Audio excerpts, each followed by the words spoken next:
আমাকে ছেড়ে দিন প্লিজ। আমার সাথে আর কিছু করবেন না। আমাকে ছেড়ে দিন প্লিজ, আমাকে ছেড়ে দিন। ওই চুপ একদম, কাঁদবি না বলছি।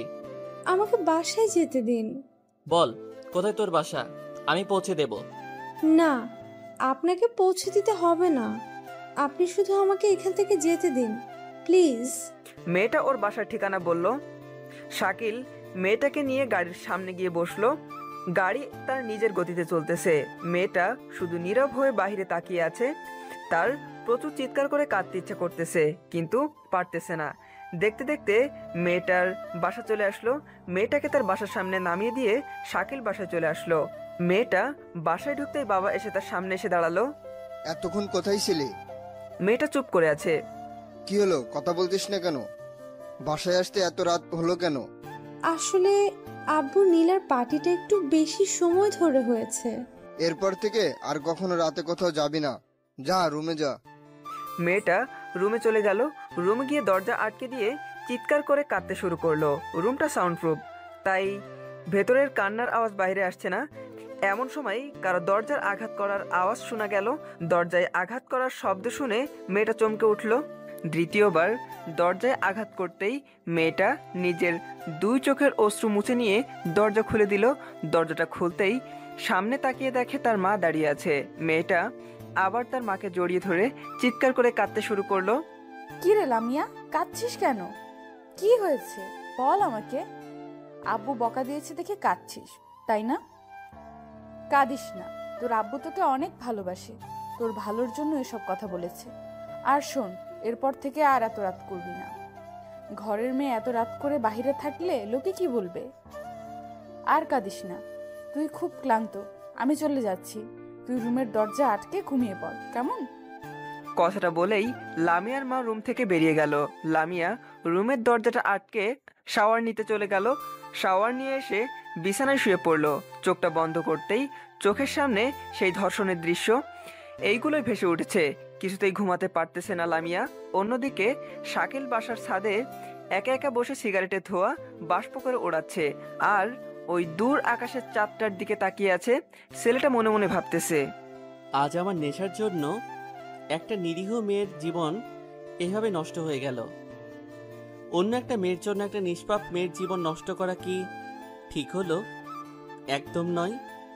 জানি না মেয়েটা আমাকে কখনো কোন অবস্থায় ক্ষমা করবে কিনা, তবুও মেয়েটার জীবন এভাবে শেষ হতে দেব না।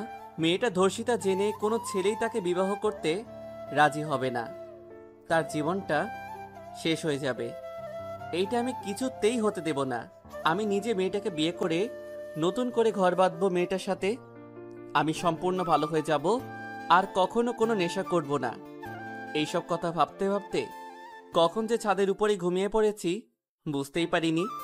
আজ কলেজে আসতে ইচ্ছে করছিল না, নিজের অনিচ্ছা সত্ত্বেও কলেজে চলে আসলাম। কলেজে এসে দেখলাম আমার বেস্ট ফ্রেন্ড রাফি এখনো কলেজে আসেনি। রাফি আমার বেস্ট ফ্রেন্ড। রাফির সব কথা আমার সাথে, আর আমার সব কথাই রাফির সাথে শেয়ার করি। কলেজে এসে রাফিকে একটা ফোন করলাম। হ্যালো। কি রে, কই তুই? বাসায়। আজ কলেজে আসবি না? না রে দোস্ত। কলেজে আয় প্লিজ, তোর সাথে একটা জরুরি কথা আছে। কি কথা, ফোনে বল। ফোনে বলা যাবে না, তুই আসলে বলবো। আচ্ছা তুই দাঁড়া, আমি আসতেছি। কলেজ ক্যাম্পাসে বসে কিছু সময় অপেক্ষা করার পর রাফি কলেজে চলে আসলো। রাফি কলেজে আসতেই আমি রাফিকে ডাক দিলাম, রাফি এদিকে আয়। কি যেন জরুরি কথা বলবি বলছিলি? বলছি, বস এখানে। রাফি আমার পাশে বসলো। দোস্ত, কাল রাতে অনেক বড় একটা অপরাধ করে ফেলছি রে। কি অপরাধ? কাল রাতে আমি রাফিকে সব কথা খুলে বললাম। কথাগুলো শোনার পর রাফি সম্পূর্ণ নিস্তব্ধ হয়ে গেল। কিছু সময় দুজন নীরব থাকার পর রাফি বলল, সি, তুই আমার বন্ধু হয়ে এসব করতে পারলি? সরি দোস্ত, কাল রাতে নেশাটা এত বেশি হয়ে গিয়েছিল যে কি করতে কি করে ফেলেছি বুঝতেই পারিনি। মেয়েটা কি চিনিস তুই? না রে, শুধুমাত্র ওর বাসার ঠিকানাটা জানি। মেয়েটা ধর্ষিতা জেনে ওকে তো আর কেউ বিয়ে করবে না। তোর জন্য একটা নিষ্পাপ মেয়ের জীবন শেষ হয়ে যাবে। না, এইটা আমি কিছুতেই হতে দেব না। আমি নিজে বিয়ে করব মেয়েটাকে। তাহলে তো অনেক ভালো হবে। আচ্ছা চল, বাসায় যাই, আজ আর ক্লাস করব না। তারপর আমি আর রাফি কলেজ থেকে বেরিয়ে একটা রিক্সা নিয়ে রাফিদের বাসার সামনে নেমে গেল, আর আমি আমার বাসায় চলে আসলাম। বাসায় এসে ফ্রেশ হয়ে আমার রুমে এসে বসে আছি। এমন সময় আম্মু আমার রুমে আসলো। আম্মু আমার রুমে এসে বলল, টেবিলে খাবার দিয়েছি, খেতে আয়। আম্মু শোনো। কি কিছু বলবি? হুম। কি বলবি বল। আম্মু, তোমরা না আমার বিয়ের কথা বলছিলে না? তো আমি বিয়ে করতে রাজি, তবে আমার একটা শর্ত আছে। কি শর্ত? আমার একটা মেয়েকে খুব পছন্দ হয়েছে, আমি তাকেই বিয়ে করতে চাই। তাই নাকি? কে সে? নাম কি? কোথায় থাকে? নাম তো জানি না, তবে বাসার ঠিকানাটা জানি। আচ্ছা, তুই খেতে আয়, আমি তোর আব্বুকে বলে দেখি। তারপর আম্মু আমার রুম থেকে চলে গেল। কিছু সময় পর আমিও খেতে চলে আসলাম। এসে দেখি সবাই খেতে বসে গিয়েছে। আমি টেবিলে গিয়ে বসতেই আম্মু আমার জন্য প্লেটে খাবার বেড়ে দিল। খাওয়ার সময় আম্মুকে চোখ দিয়ে ইশারা দিলাম কথাটা আব্বুকে বলার জন্য। কিছু সময় পর আম্মু বলল, যদি রাগ না করো তবে তোমাকে একটা কথা বলবো। কি কথা বলো? তোমার ছেলে একটা মেয়েকে খুব পছন্দ হয়েছে, ও তাকেই বিয়ে করতে চায়। তাই নাকি ভাইয়া? নাম কি তার? কোথায় থাকে? চুপ করো। ওর জন্য আমি আমার বন্ধুর মেয়েকে পছন্দ করে রেখেছি। আমার পছন্দ করা পাত্রীকেই ওকে বিয়ে করতে হবে। কিন্তু আব্বু। কিন্তু নয়, আমি আমার বন্ধুকে কথা দিয়েছি, আমি আমার কথা ফিরিয়ে নিতে পারবো না। আমার পছন্দ করা পাত্রীকেই তোমাকে বিয়ে করতে হবে, ব্যাস। আমার জন্য মেয়েটার জীবন কি এভাবে শেষ হয়ে যাবে? আমার এই পাপটা কি সারা জীবন এইভাবে আমাকে কুড়ে কুড়ে খাবে? সারা জীবন কি মেয়েটার কাছে অপরাধী হয়ে থাকবো? আজ যদি মেয়েটাকে আমি বিয়ে না করতে পারি, তাহলে তো আমি কখনোই নিজেকে ক্ষমা করতে পারবো না। রাগের বশে প্লেটটা নিচে ছুঁড়ে ফেলে দিয়ে সেখান থেকে রুমে চলে আসলাম। রুমে এসে পকেট থেকে সিগারেটের প্যাকেটটা বের করে একটা সিগারেট ধরালাম।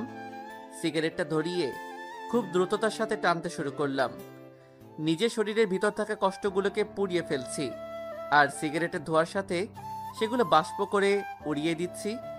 হঠাৎ আম্মু আমার রুমে চলে আসলো। এসেই আমার গালে একটা বসিয়ে দিল। আমি মাথা নিচু করে বসে আছি। তুই আবার সিগারেট খাচ্ছিস? কতদিন না বলেছি এইসব কিছু খাবি না। একটা মেয়ের জন্য কেন নিজের জীবন এভাবে শেষ করছিস? তোর আব্বুকে তো চিনিসই, উনি একবার যা বলে তাই করে। তুই তোর আব্বু পছন্দ করা মেয়েকে বিয়ে কর, তোর আব্বু কখনো তোর খারাপ চাইবে না। উফ আম্মু, তুমি আমার রুম থেকে যাও তো, আমাকে একটু একা থাকতে দাও। যাচ্ছি, তবে কথাটা ভেবে দেখিস। আম্মু রুম থেকে চলে গেল। আমার খুব ক্লান্ত লাগছে, তাই ঘুমানোর জন্য বিছানায় শুয়ে পড়লাম, কিন্তু কিছুতেই ঘুমাতে পারছি না। চোখটা বন্ধ করলেই সেই মেয়েটার অসহায় মুখটা ভেসে উঠছে। আজ সারাদিনে লামিয়া একবারও বাসা থেকে বের হয়নি। কিভাবেই বা বের হবে সে? তার এই ধর্ষিতা মুখ কাকে দেখাবে? কেউ বা তার অসহায়তাটা বুঝবে? সে যে এখন ধর্ষিতা, ধর্ষিতাকে সমাজের কেউই পছন্দ করে না। আমরা সবাই তাদের ঘৃণা করি। একজন মেয়ে কি কখনো নিজের ইচ্ছে ধর্ষিতা হয়? কখনোই নয়। একজন নিরীহ মেয়েকে ধর্ষণটা কিন্তু আমরা সমাজের মানুষরাই করে থাকি, অথচ আমরাই তাদের খারাপ দৃষ্টিতে দেখি। কালকে রাতের পর থেকে লামিয়া সম্পূর্ণ নিস্তব্ধ হয়ে গিয়েছে। লামিয়া আর কারোর সাথে তেমন কথা বলে না। তার জীবন থেকে যেন হাসি মুখটাই সম্পূর্ণ হারিয়ে গিয়েছে। দিনের বেশি সময় সে রুমের ভিতরেই নিস্তব্ধ হয়ে বসে থাকে। একদিন লামিয়া তার রুমে বসে আছে, এমন সময় লামিয়ার বাবা তার রুমে এসে বসলো। লামিয়া, তোকে একটা কথা বলার জন্য আমি এখানে এসেছি। কি কথা আব্বু, বলো। আমি তোর বিয়ের জন্য পাত্র ঠিক করেছি। বিয়ের কথা শুনেই লামিয়ার শরীরটা কেঁপে উঠল। বিয়ে? হ্যাঁ, বিয়ে। কিন্তু আব্বু, আমি তো এখন বিয়ে করব না। কেন? আমি আরো পড়াশোনা করতে চাই, পড়াশোনা করে নিজের পায়ে দাঁড়াতে চাই। তুই পড়াশোনা করবি কর, তোকে বাধা দিচ্ছে কে? ওদের সাথে আমার কথা হয়েছে, ওরা তোকে বিয়ের পরও পড়াবে। কিন্তু আব্বু, তবুও আমি এখন বিয়ে করব না। কিন্তু কেন? আমি এখন বিয়ে করতে চাই না। মেয়েটা কিভাবেই বা তার বাবাকে বোঝাবে যে সে ধর্ষিতা? তাই সে বিয়েটা করতে রাজি হচ্ছে না। আমি ওদেরকে কথা দিয়েছি, ওরা কালকে তোকে দেখতে আসবে। এর মাঝে কোনো ঝামেলা হোক তা কিন্তু আমি চাই না, কথাটা মনে থাকে যেন। কথাটা বলেই লামিয়ার বাবা রুম থেকে বেরিয়ে গেল। লামিয়া থ হয়ে বসে পড়ল। দেখতে দেখতে তার দু চোখে পানি চলে এসেছে। তার এই জীবন আর সহ্য হইতেছে না। মনে হচ্ছে এই স্বার্থপর পৃথিবী ছেড়ে অজানা একটা দেশে চলে যেতে, যেখানে কোনো যৌন ক্ষুধা থাকবে না, থাকবে না এদের মতো মানুষরূপী পশুরা যারা মেয়ে দেখলে ঝাঁপিয়ে পড়ে তাদের এই দেহটাকে ভোগ করার জন্য। লামিয়া উচ্চস্বরে কাঁদছে, কিন্তু কেউ তার কান্না শুনতে পারছে না। সবাই শুধু মানুষের বাহিরটাই দেখে, কিন্তু কেউ কখনো কোনো মানুষের ভেতরটা দেখে না। আজ নিজের অনিচ্ছা সত্ত্বেও শাকিল তার বিয়ের জন্য পাত্রী দেখতে যাচ্ছে। আজ শাকিলের মুখে একটুও হাসি নেই। হাসি থাকবেই বা কি করে? সে যে এখন ধর্ষক। একটা মেয়ের জীবন সম্পূর্ণ নষ্ট করে ফেলেছে সে। চোখের সামনে শুধু সেই মেয়েটার মুখটাই ভেসে উঠছে। ইচ্ছে করছে গাড়ি থেকে লাফ দিয়ে নেমে ওই মেয়েটার কাছে ছুটে যেতে, কিন্তু নিজের বাবার মান সম্মানের কথা ভেবে সেটাও পারছে না। দেখতে দেখতে হঠাৎ করে গাড়িটা লামিয়াদের বাসার সামনে দাঁড় করালো। শাকিল তো পুরোই টাসকি খেয়ে গেল। আব্বু গাড়িটা এখানে দাঁড় করালো কেন? তবে কি লামিয়া আব্বুকে সব কথা বলে দিয়েছে? আল্লাহ বাঁচাও আমারে, জানি না এখন আমার কি হয়। আমি আব্বুকে বললাম, আব্বু গাড়িটা এখানে দাঁড় করালে কেন? এটাই তো আমার বন্ধুর বাসা। লামিয়ার ছোট বোনের সাথে আমার বিয়ে নাকি? যদি তাই হয় তবে তো আমি পুরাই বাস খেয়ে যাব। কি রে ভাইয়া, তুই কি গাড়ি থেকে নামবি না নাকি? নামছি তো। তারপর গাড়ি থেকে নেমে বাসার ভিতরে ঢুকলাম। আমাদের সকলকে একটা রুমে বসতে দিয়ে সকলকে খাওয়ার জন্য শরবত দেওয়া হলো। আমি শরবতটা মুখে দেব এমন সময় মাথায় ইয়া বড় একটা ঘোমটা দিয়ে বউকে নিয়ে আসা হলো। লামিয়া কই? লামিয়াকে তো দেখতেছি না। লামিয়ার কথা ভাবতেই মনটা খারাপ হয়ে গেল।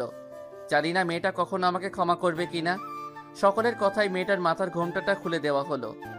ঘোমটাটা খুলতেই আমি থ হয়ে গেলাম। মেয়েটাকে দেখেই বড় একটা ঝাটকা খেলাম। আমার হাত থেকে শরবতের গ্লাসটা নিচে পড়ে গিয়ে ভেঙে চুরমার হয়ে গেল। আরে এইটা আমি কি দেখছি? এইটা তো লামিয়া। তার মানে লামিয়ার সাথে আমার বিয়ের কথা চলছিল। যাক, একদিক থেকে ভালোই হবে, আমি নিজের পাপের প্রায়শ্চিত্তটা করার একটা সুযোগ পেয়ে গেলাম। লামিয়ার দিকে লক্ষ্য করলাম। আমাকে দেখে লামিয়া রাগে লাল হয়ে গেল। মনে হচ্ছে যেন আমাকে কাছে পেলে সম্পূর্ণ চিবিয়ে খেয়ে ফেলতো। আমি বললাম, আমরা কি একটু 5টা মিনিট আলাদা কথা বলতে পারি? পারবে না কেন? তোমরা দুজন দুজনকে ভালো করে চিনে নাও। আপনি একটু ছাদে আসবেন? আমি বাসার ছাদে চলে গেলাম। ছাদে কিছু সময় অপেক্ষার পর লামিয়া ছাদে চলে আসলো। দুজনই নীরব হয়ে দাঁড়িয়ে আছি। কিছু সময় পর লামিয়া বলল, বলুন, কি জন্য এখানে ডেকেছেন? আপনি আমাকে ক্ষমা করে দিন প্লিজ। আমি আসলে ইচ্ছে করে কিছু করিনি। ক্ষমা তো তাকেই করা যায় যে না জেনে ভুল করে, কিন্তু আপনি, ছি। সেদিন নেশাটা এত বেশি হয়ে গিয়েছিল যে কি করতে কি করে ফেলেছি বুঝতেই পারিনি। আপনি একজন নারীর পবিত্র দেহটাকে অপবিত্র করেছেন। এই পাপের কখনো ক্ষমা হয় না। দেখুন, আমি তো আর অন্য কাউকে বিয়ে করছি না, আমি তো আপনাকেই বিয়ে করতেছি। আমার জীবনটা সম্পূর্ণ নষ্ট করে এখন এসেছেন করুণা করতে? না, বিশ্বাস করুন, আমি সম্পূর্ণ ভালো হয়ে যাব, আর কখনো কোনো নেশা করব না। আর তাছাড়া এখন তো আমি আপনার হবু বর। আপনাকে আমি কখনোই আমার বর হিসেবে মানে নিতে পারবো না। কিন্তু কেন? ধর্ষক কখনো কারো বর হতে পারে না। কথাটা বলেই লামিয়া ছাদ থেকে চলে গেল, আর আমি সেখানে স্থির হয়ে দাঁড়িয়ে রইলাম। সত্যি তো, আমি তো একজন ধর্ষক, আর ধর্ষক কখনো কারো বর হতে পারে না। জানি না লামিয়া আমাকে বিয়ে করতে রাজি হবে কিনা। মনে হয় হবে না। আমার সাথে তার বিয়েটা ভেঙে দেবে হয়তো। আমি ছাদ থেকে রুমে চলে আসলাম। রুমে এসে আমার বন্ধু রাফির কাছে যা শুনলাম তা শুনে তো আমি নিজের কানকেই বিশ্বাস করতে পারছি না। রাফি, এই সেই মেয়ে যাকে আমি সেদিন ধর্ষণ করেছিলাম। কি সত্যি? হুম। তাহলে তো ভালোই হলো, বিয়ের আগে বাসরটা করেই ফেলছিস। লামিয়া নিশ্চয়ই বিয়েটা ভেঙে দিয়েছে, তাই না? আরে না, লামিয়া তো তোকে বিয়ে করতে রাজি। সবাই তোদের বিয়ের জন্য দিন দেখছে। সত্যি দোস্ত? আজ আমি অনেক খুশি। লামিয়াকে নিয়ে আমি নতুন করে ঘর বাঁধবো, যেখানে আমি আর তুমি ছাড়া কেউ থাকবে না। নিজের পাপের প্রায়শ্চিত্ত করার জন্য একটা সুযোগ পাবো। লামিয়াকে নিজের হাতে আংটিটা পরিয়ে দিয়ে বিয়ের দিন তারিখ ঠিক করে চলে আসলাম। সামনের শুক্রবারে আমাদের বিয়েটা ঠিক করা হলো। আপনারা সকলে আমন্ত্রিত, বিয়েতে আসবেন কিন্তু। আজ আমার গায়ে হলুদ। বাড়িটাকে অনেক সুন্দর করে সাজানো হয়েছে। বাড়িটাকে দূর থেকে দেখে চেনাই যাচ্ছে না। কোনে বাড়ি থেকে মেয়ের বোনেরা আমার জন্য হলুদ নিয়ে আসলো। ব্যাপারটা কি? মেয়ের বোনেরা হলুদ নিয়ে আসছে কেন? নিশ্চয়ই খারাপ কোনো মতলব আছে। দেখাই যাক না কি হয়। আমার হবু শালিকারা হলুদের বাটিটা নিয়ে আমার কাছে চলে আসলো। বউ যদি হবু হয় তাহলে শালিকারা হবু হবে না কেন? বাহ, কি বুদ্ধি আমার! এই জন্যই তো পরীক্ষায় এত কম নম্বর পাই। যাই হোক, শালিকারা আমার সামনে এসে দাঁড়ালো। তখন মেঘলা বলল, মেঘলা লামিয়ার একমাত্র ছোট বোন। দুলা ভাই, আপনার গাল দুটো দেন তো। কেন? গাল দিয়ে কি করবে? কিস করবে বুঝি? জি না, আপনার কিস খাওয়ার ইচ্ছে হয়, আপনি আপুর থেকে খায়েন। তাহলে কি করবে? এই হলুদ দিয়ে আপনার দুগালে একটু আদর করব। কি ব্যাপার? হলুদ এমন লাল দেখা যাচ্ছে কেন? কি হলো দুলা ভাই, দেব? কি আর করব, হাজার হলেও তো শালিকা বলে কথা, তার কথা কি আর ফেলতে পারি? আমার দু গাল মেঘলার দিকে এগিয়ে দিলাম। নিজের ইচ্ছা মতো সবাই আমার গালে হলুদ মেখে দিয়ে হাসতে হাসতে চলে গেল। ওরা যাওয়ার কিছু সময় পরই আমার গাল দিয়ে আগুন বেরোতে শুরু করলো।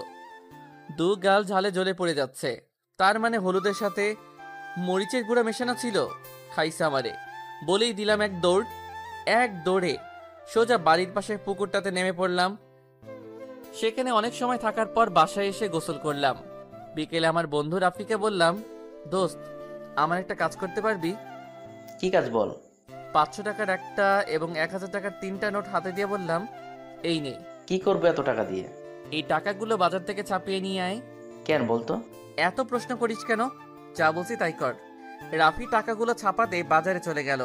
রাতে টাকাগুলো ছাপিয়ে নিয়ে এসে আমার হাতে দিল রাফি। তারপর রাফি আর আমি একসাথে শুয়ে পড়লাম। কিছু সময় পর আমি বললাম, রাফি, কাল একটা কাজ করবি? তোর কোন কাজটা আমি করিনি বলতো? কালকে ওরা যখন টাকা নেওয়ার জন্য গেটে আটকাইবে, তখন এই ছাপানো টাকাগুলো ওদের দিয়ে চলে আসবি। কি বলছিস ভাই? ওরা জানতে পারলে আমাকে হেভি মার দিবে। তোকে যা বলছি তাই করবি। আর এত ভয় পাচ্ছিস কেন? আমি তো আছি। সেটাই তো বড় ভয়। কি বললি তুই? কই কিছু না তো। আমি আবার কি বললাম? আচ্ছা, এখন ঘুমা, কাল তাড়াতাড়ি উঠতে হবে। তারপর দুজন একসাথে ঘুমিয়ে পড়লাম। আজ আমার বিয়ে।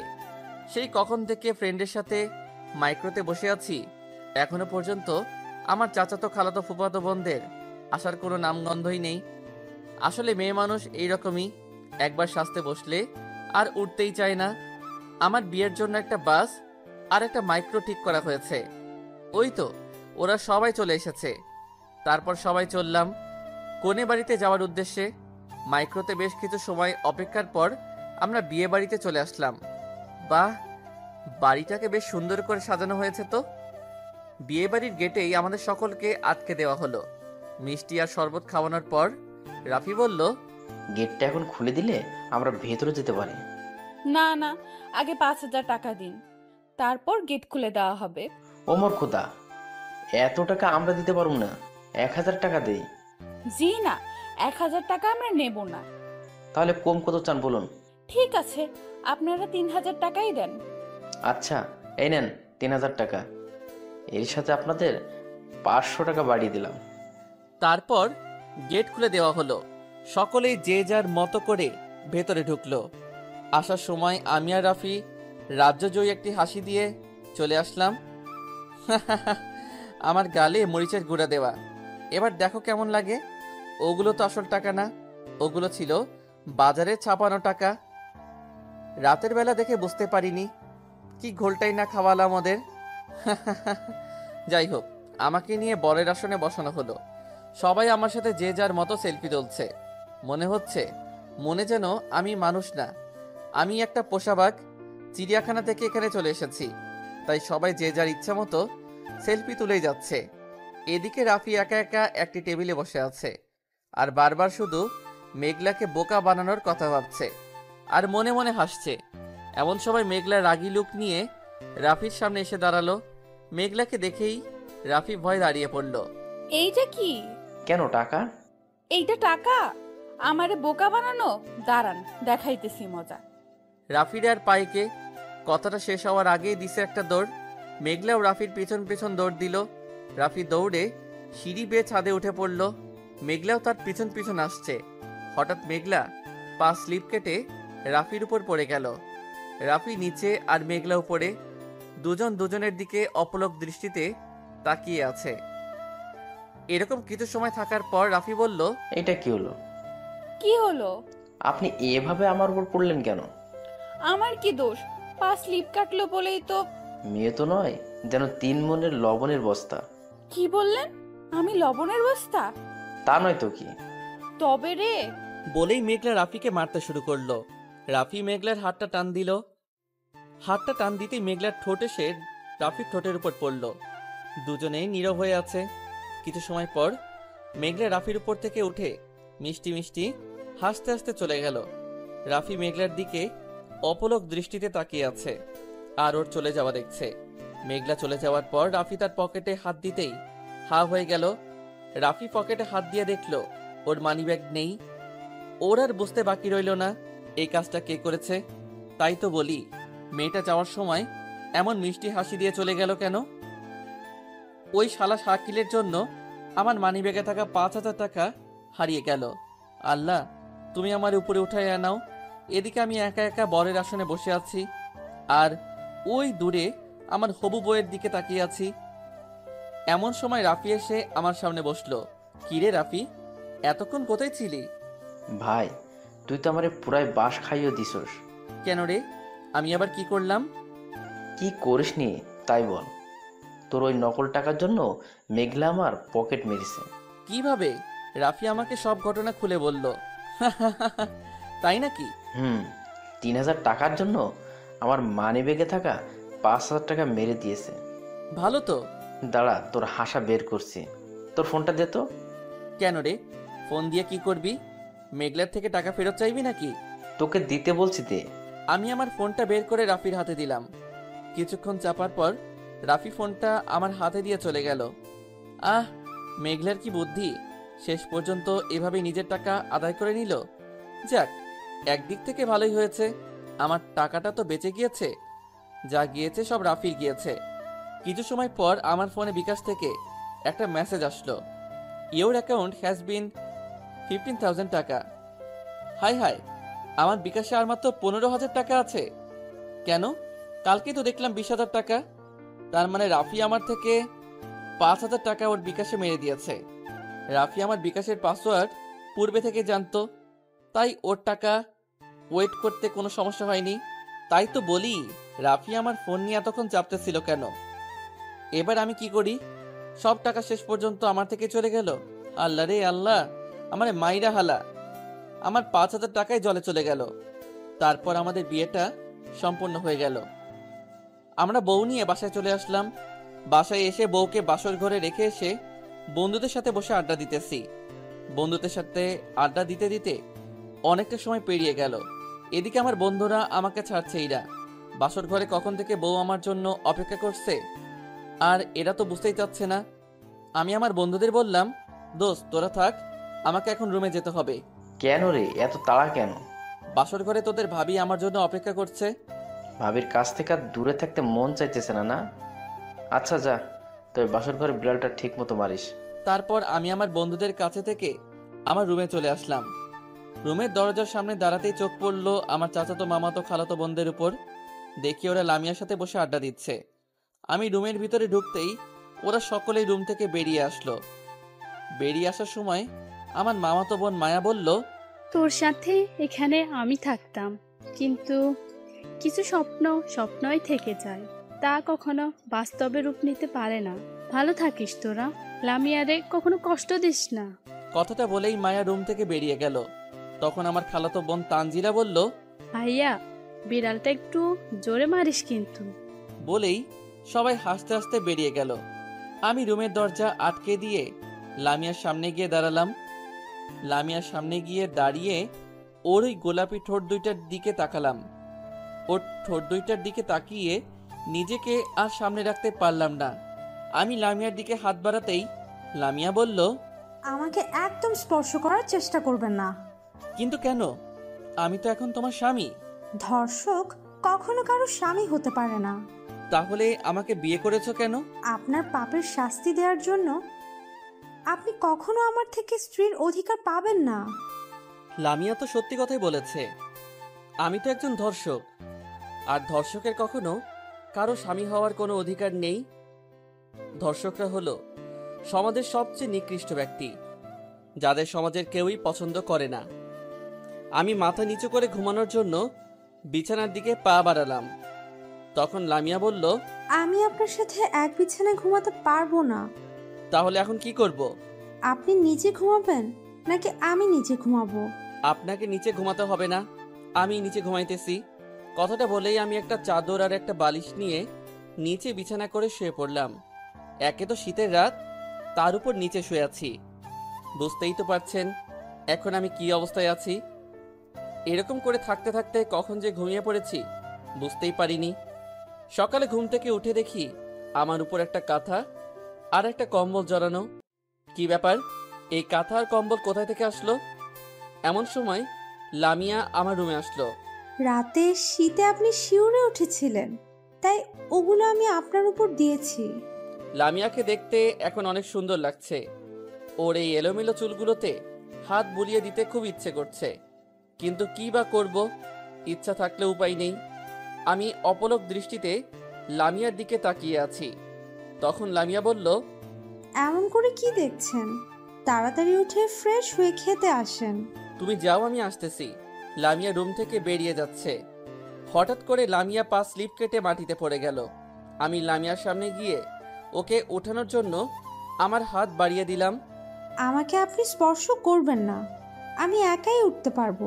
দেখো, সব সময় এমন জেদ করা ভালো না। কোনটা ভালো আর কোনটা খারাপ তা আমার একজন ধর্ষকের কাছ থেকে শিখতে হবে না। লামিয়ার কথাটা শুনেই বুকের ভেতরটা কেঁপে উঠল। আমি সেখান থেকে রুমে চলে আসলাম। লামিয়া আস্তে আস্তে উঠে পায়ে আঘাত নিয়ে খাবার রুমে চলে গেল। পরে আমি ফ্রেশ হয়ে খাবার রুমে চলে আসলাম। সেখানে এসে দেখি আমার বন্ধুরা সবাই খাবার টেবিলে বসে আছে। আমি গিয়ে বসতেই লামিয়া সকলের জন্য টেবিলে খাবার বেড়ে দিল। তারপর আমি খাওয়া দাওয়া করে বন্ধুদের সাথে একটু আড্ডা দিতে বের হলাম। বিকালে লামিয়াদের বাড়ি থেকে লোকজন আসলো। বাড়ি ভর্তি লোক। আমার লোকজনের কোলাহল তেমন একটা ভালো লাগে না, তাই একটু ফাঁকে নীরব হয়ে বসে আছি। এমন সময় আব্বু আমাকে ডাক দিল। শাকিল, এদিকে আয়। কেন আব্বু? তোকে আসতে বলছি, আয়।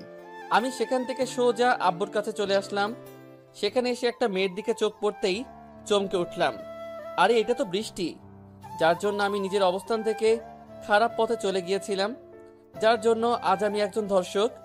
আব্বুর কথায় বাস্তবে ফিরে আসলাম। ইনি হলো আমার বন্ধু সাজ্জাদ চৌধুরী, আর এনারা হলেন তার স্ত্রী এবং মেয়ে। হ্যালো, আমি শাকিল। আমি বৃষ্টি। বাবা, আমরা একটু ফাঁকে গিয়ে কথা বলি। আচ্ছা, যাও। আমি বৃষ্টিকে নিয়ে আমার রুমে চলে আসলাম। সেখানে দুজন নীরব হয়ে বসে আছি। কিছু সময় পর বৃষ্টি নীরবতা ভেঙে বলল, কেমন আছো? অনেক ভালো। কিন্তু আমি তো ভালো নেই। ভালো নেই কেন? ভালো থাকার জন্যই তো আমাকে ছেড়ে চলে গিয়েছো। তোমার সাথে বেইমানি করেছি বলেই হয়তো আমার সাথে এমনটা হয়েছে। কেন, কি হয়েছে? সিয়াম আমাকে ভালোবাসতো না, ও শুধু ভালোবাসতো আমার শরীরকে। ওর সাথে তোমার আর কোনো কথা হয় না? না, তুমি চলে যাওয়ার কিছুদিন পরে ও আমাকে ছেড়ে চলে গিয়েছে। তোমার ফোন নাম্বারটা দাও তো। কেন? আমার ফোন নাম্বার দিয়ে তুমি কি করবে?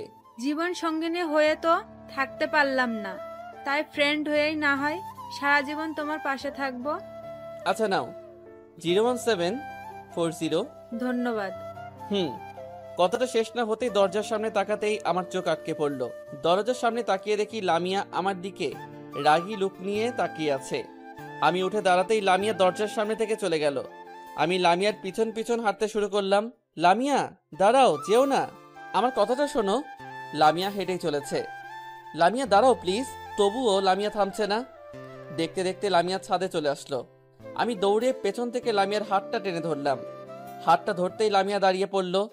লামিয়ার চোখের দিকে তাকাতেই দেখলাম ওর দু চোখ দিয়ে অশ্রু ঝরে পড়ছে। আমার হাত ছাড়েন। তুই আমার কথাটা শোনো। আমি কোনো কথা শুনতে চাই না, আপনি আমার হাত ছাড়েন বলছি। না, ছাড়বো না। আগে তোমাকে আমার কথাগুলো শুনতে হবে। আমি আপনার কোনো কথাই শুনতে চাই না। না, তোমাকে শুনতেই হবে আমার কথা। এই মেয়েটাকে জানো? এই সেই মেয়ে যার জন্য আজ আমি একজন ধর্ষক। মানে? আমি লামিয়াকে সব কথা খুলে বললাম। কথাগুলো শুনে লামিয়া একদম নিস্তব্ধ হয়ে গেল। দুজনেই নীরব হয়ে দূরের ওই নীল আকাশটার দিকে তাকিয়ে আছি। এমন সময় কোন এক মেয়ের কণ্ঠে পিছনে ফিরে তাকালাম। পিছনে তাকিয়ে দেখি মেঘলা দাঁড়িয়ে আছে। এই যে দুলা ভাই, এখানে দুজন এভাবে দাঁড়িয়ে আছেন কেন? না, এমনিতেই। সকলে আপনাদের জন্য অপেক্ষা করছে, আর আপনারা এখানে দাঁড়িয়ে আছেন? তুমি যাও, আমরা আসতেছি। মেঘলা ছাদ থেকে নিচে নেমে গেল। লামিয়া এখনো ওই নীল আকাশটার দিকে তাকিয়ে আছে আর নীরব হয়ে কি যেন ভেবেই চলেছে। লামিয়ার নীরবতা ভেঙে আমি বললাম, চলো এবার আমাদের রুমে যেতে হবে। চলুন। তারপর আমি আর লামিয়া ছাদ থেকে নেমে রুমে চলে আসলাম। বিকেলে আমাদের লামিয়াদের বাসায় নিয়ে আসা হলো।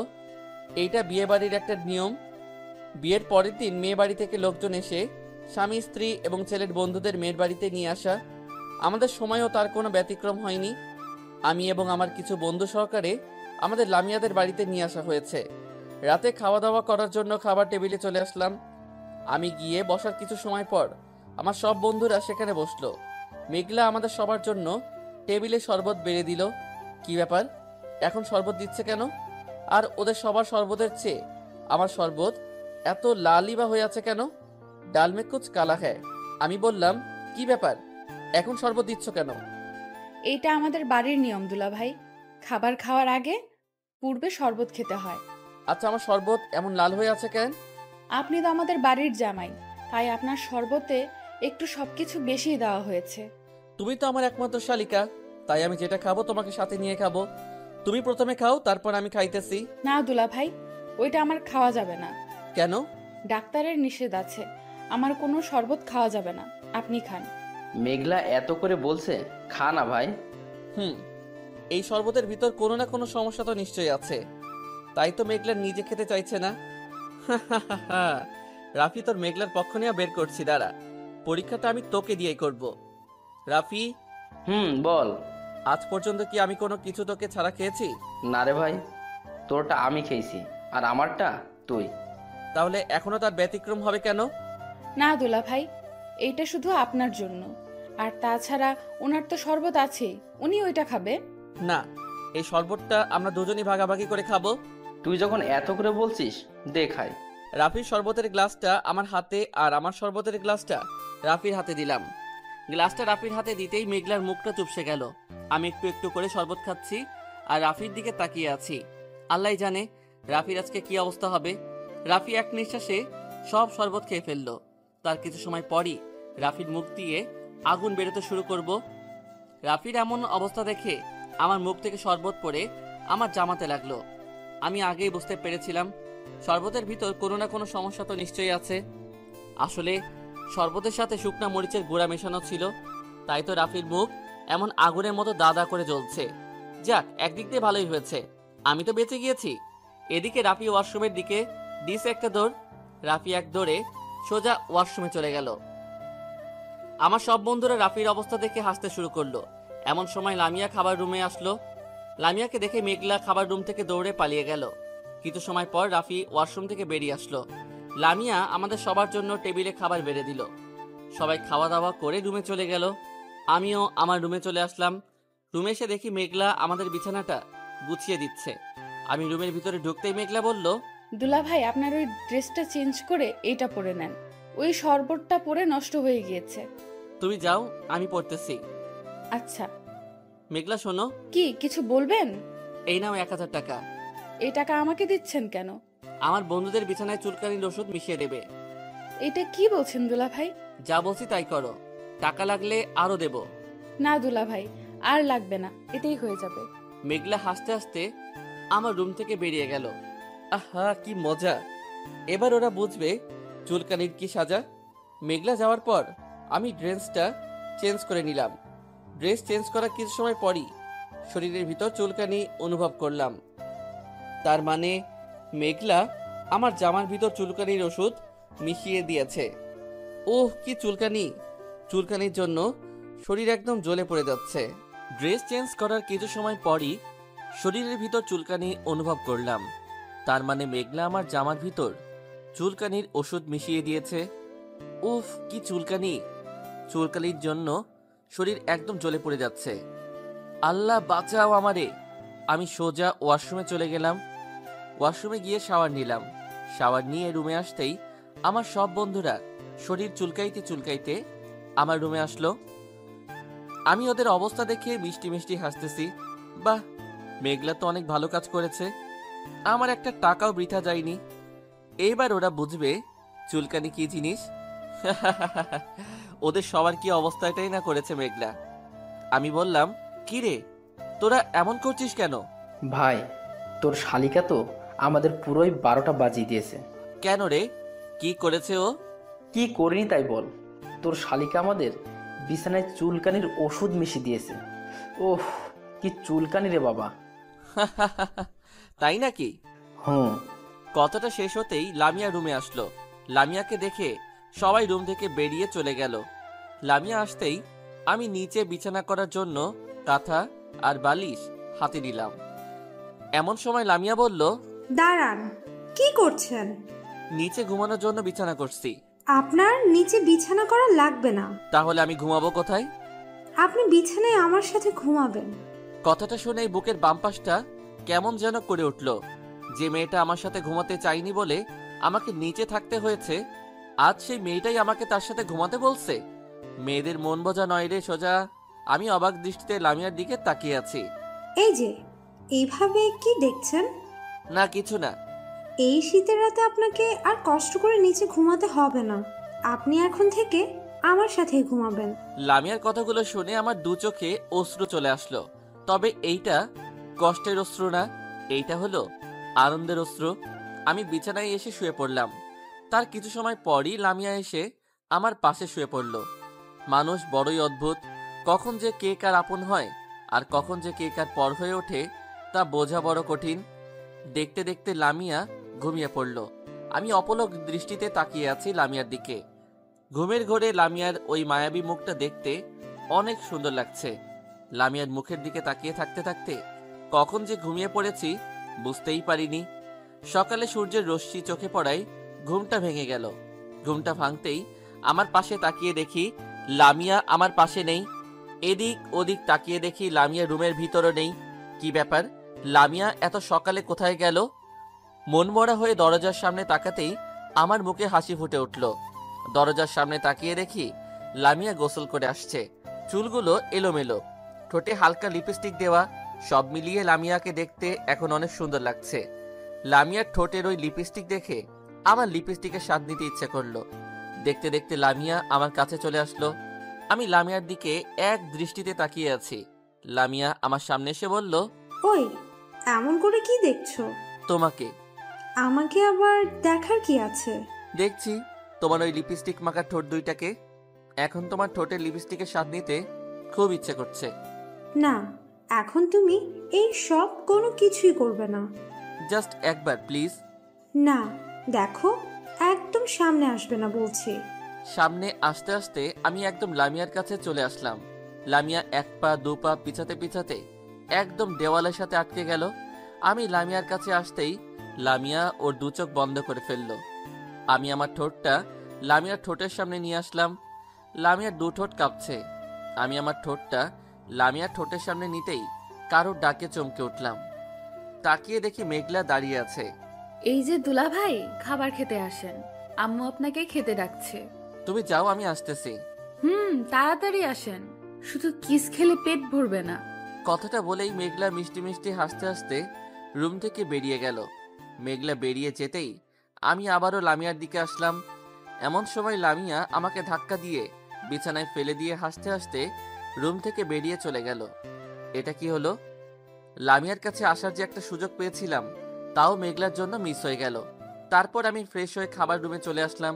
সেখানে এসে দেখি আমার সব বন্ধুরা আমাকে রেখেই খেতে বসে গিয়েছে। শালারা এক একটা কিভাবে খাচ্ছে দেখেন। গরু মনে হয় ওদের মতো করে খায় না। আমি গিয়ে বসার কিছু সময় পর ওদের সবার খাওয়া হয়ে গেল। ওরা যার যার মতো করে রুমে চলে গেল। এমন সময় লামিয়া খাবার রুমে আসলো। সেখানে এসে লামিয়া আমার পাশে এসে বসলো। মেঘলা আমাদের দুজনের জন্য প্লেটে খাবার বেড়ে দিল। আমি খেতে শুরু করলাম। লামিয়া খাচ্ছে না, শুধু আমার দিকে রাগী লোক নিয়ে তাকিয়ে আছে। কিছু সময় পর পায়ের উপর একটা আঘাত অনুভব করলাম। নিচে তাকিয়ে দেখি লামিয়া ওর পা দিয়ে আমাকে আঘাত করেছে। আহ! দুলাভাই কি হলো? ট্রাকের একটা চাকা পায়ের উপরে উঠেছে।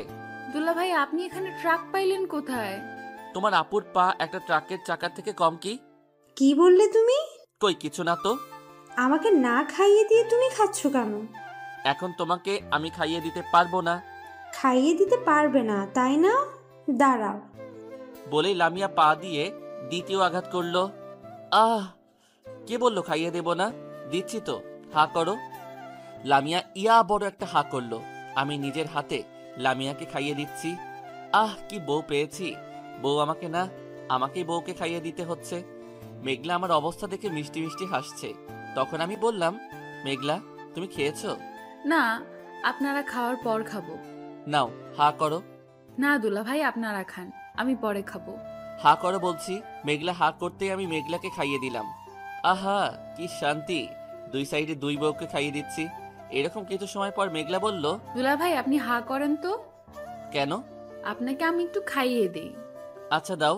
মেঘলা আমার প্লেট থেকে খাবার নিয়ে আমার মুখে তুলে দিল। একটু খাওয়ার পরই বুকের ভিতর ঝাল অনুভব করলাম। আমার প্লেটের দিকে তাকিয়ে দেখি আমার প্লেটে রাখা কাঁচা মরিচটা নেই। তার মানে মেঘলা আমার খাবারের সাথে মরিচটা মিশিয়ে দিয়েছে।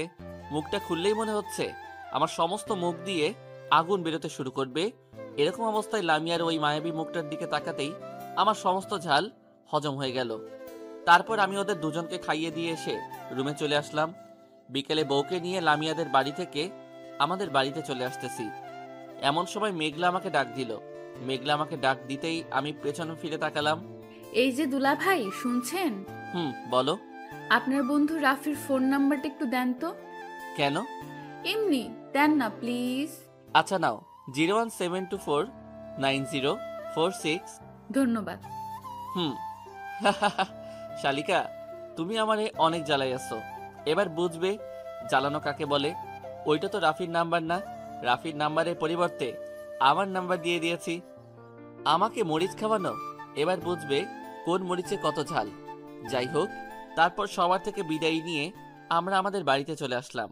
বাসায় এসে আমি আমার রুমে বসে ল্যাপটপ চালাইতেছি। এমন সময় লামিয়া আমার পাশে এসে বসলো। কিছু সময় পর লামিয়া বলল, এই যে শোনো। কিছু বলবে? আচ্ছা বলো, কি বলবে? চলো না একটু ছাদ থেকে ঘুরে আসি। তুমি যাও, আমি যাব না। চলো না প্লিজ প্লিজ প্লিজ। আচ্ছা চলো। তারপর আমি লামিয়াকে নিয়ে ছাদে যাওয়ার উদ্দেশ্যে রওনা হলাম। ছাদের সিঁড়ির সামনে আসতেই লামিয়া দাঁড়িয়ে পড়ল। আমি সিঁড়ি বেয়ে উপরে উঠতে পারবো না। তাহলে আমি কি করব? আমাকে কোলে তুলে নিয়ে উপরে নিয়ে যাও। আমি পারবো না। আর তাছাড়া অন্যরা দেখলে কি বলবে? তুমি আমাকে কোলে তুলে নেবে না, তাই তো? আচ্ছা যাও, নিতে হবে না। আমাকে কোলে তুলে নেবে কেন? আমি তোমার কে হই? আমি তো তোমার কেউ হই না। ওই বৃষ্টি তো তোমার সব। ওই চুপ, আর কখনো এসব কথা বলবে না। তারপর আমি লামিয়াকে কোলে তুলে নিয়ে ছাদে চলে আসলাম। ছাদে এসে বেশ কিছু সময় দুজন একসাথে কাটানোর পর রুমে আসার জন্য রওনা হলাম। হঠাৎ করে লামিয়া পা স্লিপ কেটে সিঁড়ির উপর পড়ে গেল। সিঁড়ির উপর পড়ার ফলে লামিয়া পায়ে আঘাত পেল। আমি লামিয়াকে কোলে তুলে নিয়ে এসে রুমে চলে আসলাম। রুমে আসতেই লামিয়া আমার থেকে নেমে দৌড়ে চলে গেল। কি ব্যাপার, লামিয়ার তো পায়ে ব্যথা, তাহলে এমন দৌড়ে পালিয়ে গেল কেন? তার মানে লামিয়া আমার কোলে ওঠার জন্য এই অভিনয়টা করেছে। কি পাজি মেয়ে রে বাবা। রাতে খাওয়া দাওয়া করে রুমে এসে শুয়ে পড়লাম। এমন সময় আমার ফোনে মেঘলার নাম্বার থেকে ফোন আসলো। পাখি জালে আটকাইছে। আমি ফোনটা রিসিভ করলাম। আসসালামু আলাইকুম। ওয়ালাইকুম আসসালাম। কে বলছেন? রাফি ভাইয়া, আমাকে চিনতে পারছেন না? আমি মেঘলা। ও তুমি? তা কি মনে করে ফোন করলে এখন? আপনাকে খুব মিস করছিলাম, তাই ফোনটা করলাম। তাই বুঝি? কি করেন এখন? এই তো শুয়ে আছি। তুমি কি করো? আমিও শুয়ে আছি। এরকম আরো কিছু সময় কথা বলার পর ফোনটা রেখে দিলাম। ফোনটা রেখে দেওয়ার পরপরই লামিয়া রুমে চলে আসলো। লামিয়া রুমে এসে সোজা আমার পাশে শুয়ে পড়লো। তারপর আমরা দুজন একসাথে ঘুমিয়ে পড়লাম। সকালে ঘুম থেকে উঠে দেখি লামিয়া আমার বুকের উপর শুয়ে আছে।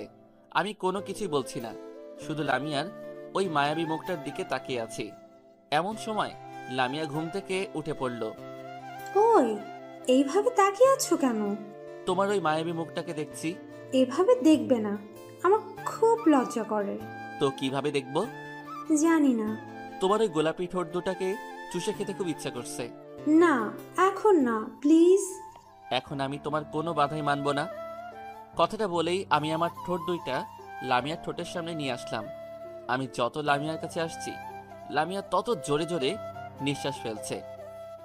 আমার ঠোঁট দুইটা লামিয়ার ঠোঁটের সাথে লাগাতেই লামিয়ার নিঃশ্বাস আরো দ্বিগুণ বেড়ে গেল। আমি আমার ঠোঁট দুইটা লামিয়ার ঠোঁটের সামনে নিয়ে আসলাম। আমি যত লামিয়ার কাছে আসছি, লামিয়া তত জোরে জোরে নিঃশ্বাস ফেলছে। আমার ঠোঁট দুইটা লামিয়ার ঠোঁটের সাথে লাগাতেই লামিয়ার নিঃশ্বাস আরো দ্বিগুণ বেড়ে গেল। আমি আলতো করে লামিয়ার কোমরে হাত রাখলাম। কোমরে হাত রাখতেই লামিয়া শিউরিয়ে উঠল। এমন সময় দরজায় কারো আঘাত করার শব্দ শুনতে পেলাম। লামিয়া গিয়ে দরজাটা খুলতেই দেখি আম্মু দাঁড়িয়ে আছে। বৌমা, এখনো তোমরা ঘুম থেকে ওঠোনি? এই তো উঠতেছি আম্মু। তোমরা তাড়াতাড়ি ফ্রেশ হয়ে খেতে আসো। আচ্ছা। আম্মু রুম থেকে বেরিয়ে যেতেই লামিয়া সোজা ওয়াশরুমে চলে গেল। লামিয়া ফ্রেশ হয়ে আসার কিছু সময় পর আমি ওয়াশরুমে চলে আসলাম।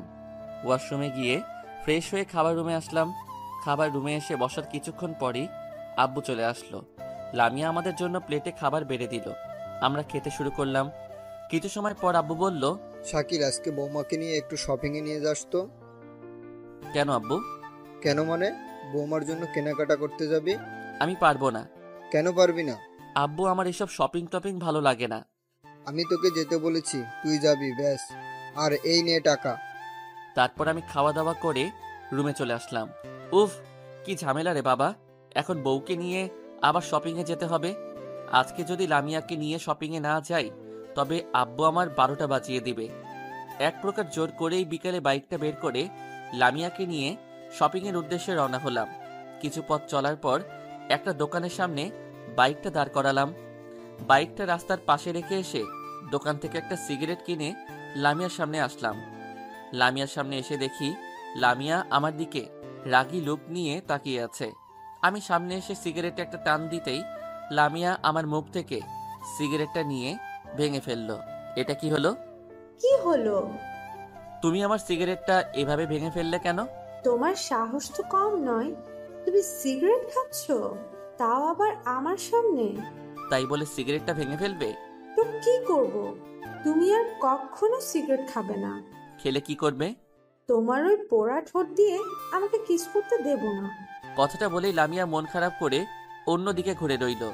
আমি পেছন থেকে লামিয়াকে জড়িয়ে ধরে বললাম, ঠিক আছে সোনা, আর কখনো সিগারেট খাবো না। মনে থাকে জানো। কি করছো? ছাড়ো, সবাই দেখছে তো। এমন সময় সামনে তাকিয়ে দেখি স্কুলের ছোট ছোট বাচ্চারা আমাদের দুজনকে এমন অবস্থায় দেখে হাসছে।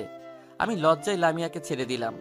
তারপর বাইকটা স্টার্ট করে দুজন মার্কেটে চলে আসলাম। লামিয়া নিজের ইচ্ছে মতো করে কেনাকাটা করছে। আমি মার্কেটের অন্য দিকটায় একটু ঘুরে দেখতে আসলাম। অন্য দিকটায় এসে একটা মেয়ের দিকে চোখ পড়তেই অবাক হয়ে গেলাম। একটু দূরে তাকিয়ে দেখি বৃষ্টি দাঁড়িয়ে আছে। আমাকে দেখে বৃষ্টি আমার সামনে আসলো। তুমি এখানে? এই একটু কেনাকাটা করতে আসলাম। তুমি? আমিও তো। তা তুমি একাই এসেছো? আরে না, আমার সাথে লামিয়াও আসছে। কই, লামিয়াকে তো দেখছি না তো। ও একটু ভিতরে কেনাকাটা করছে। ও আচ্ছা।